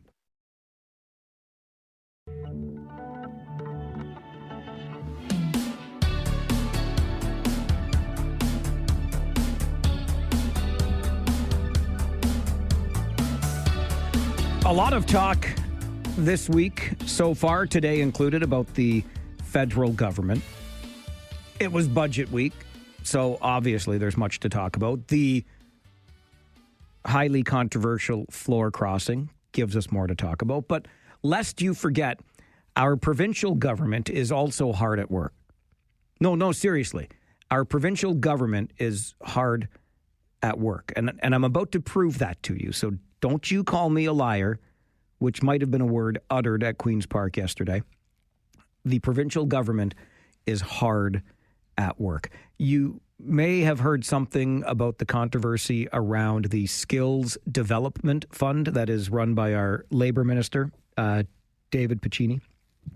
And there have been accusations that this $2.5 billion fund, so that's not exactly chump change, but the accusations are that the Skills Development Fund has been supporting government-friendly businesses, consultants, etc.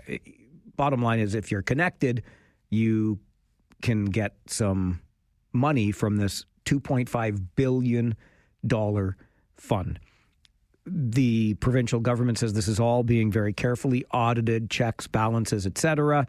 But, the weddings in Paris and all these different things. Well, Wouldn't you know, the Skills Development Fund is the gift that keeps on giving to the opposition at Queen's Park. While you were busy working yesterday, trying to raise enough money to put some roast beef and mashed potatoes on the table this weekend, our provincial legislators were hard at work. I insist, this is what we heard from opposition leader of the NDP, Marit Stiles, at Queen's Park during question period yesterday. I'm getting pretty tired of this, and I think Ontarians are getting very tired of this, because every day, not only is there a new headline with more job losses, but there's a new scandal of this government's making, right?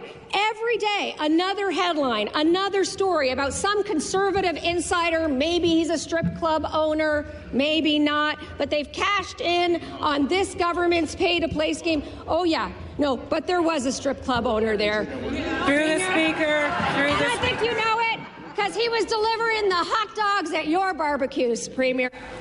I'll ask the Premier to withdraw. Withdraw that. She's a liar. Sorry. I'll ask the Premier to withdraw. I mean, you got to give Premier Ford credit for points when it comes to politicking. So he had to withdraw the comment that you couldn't hear. And when he went on mic to withdraw it, he says, withdraw that she's a liar. But let's go back to the little nugget that NDP leader of the official opposition, Marit Stiles, dropped, that a strip club owner was somehow benefiting from the Skills Development Fund. I don't even want to get into the connection between a strip club owner and hot dogs being served at Premier Ford's barbecue. I'm not even going down that path.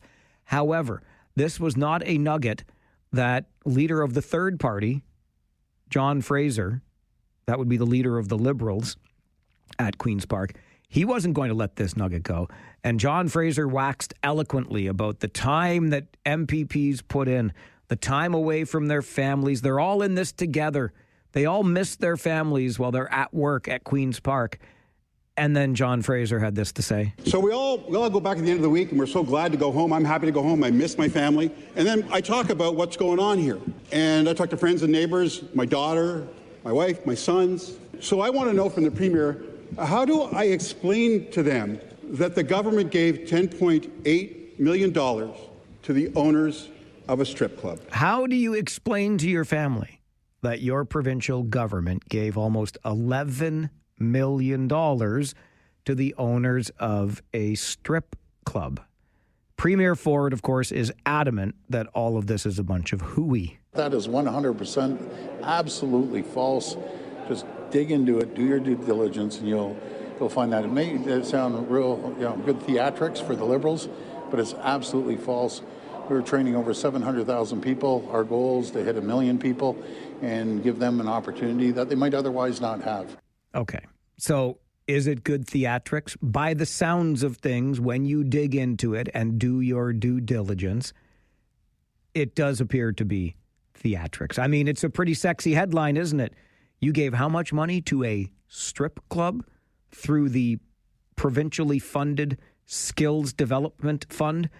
Here's what happened. The ministry had given grants to a numbered company which shares a director with an agency that's known as the Social Equality and Inclusion Center, which is an organization that supports women re-entering the workforce and provides retraining to women who may need to enter a new line of work. So something that the Skills Development Fund would very much want to support, right?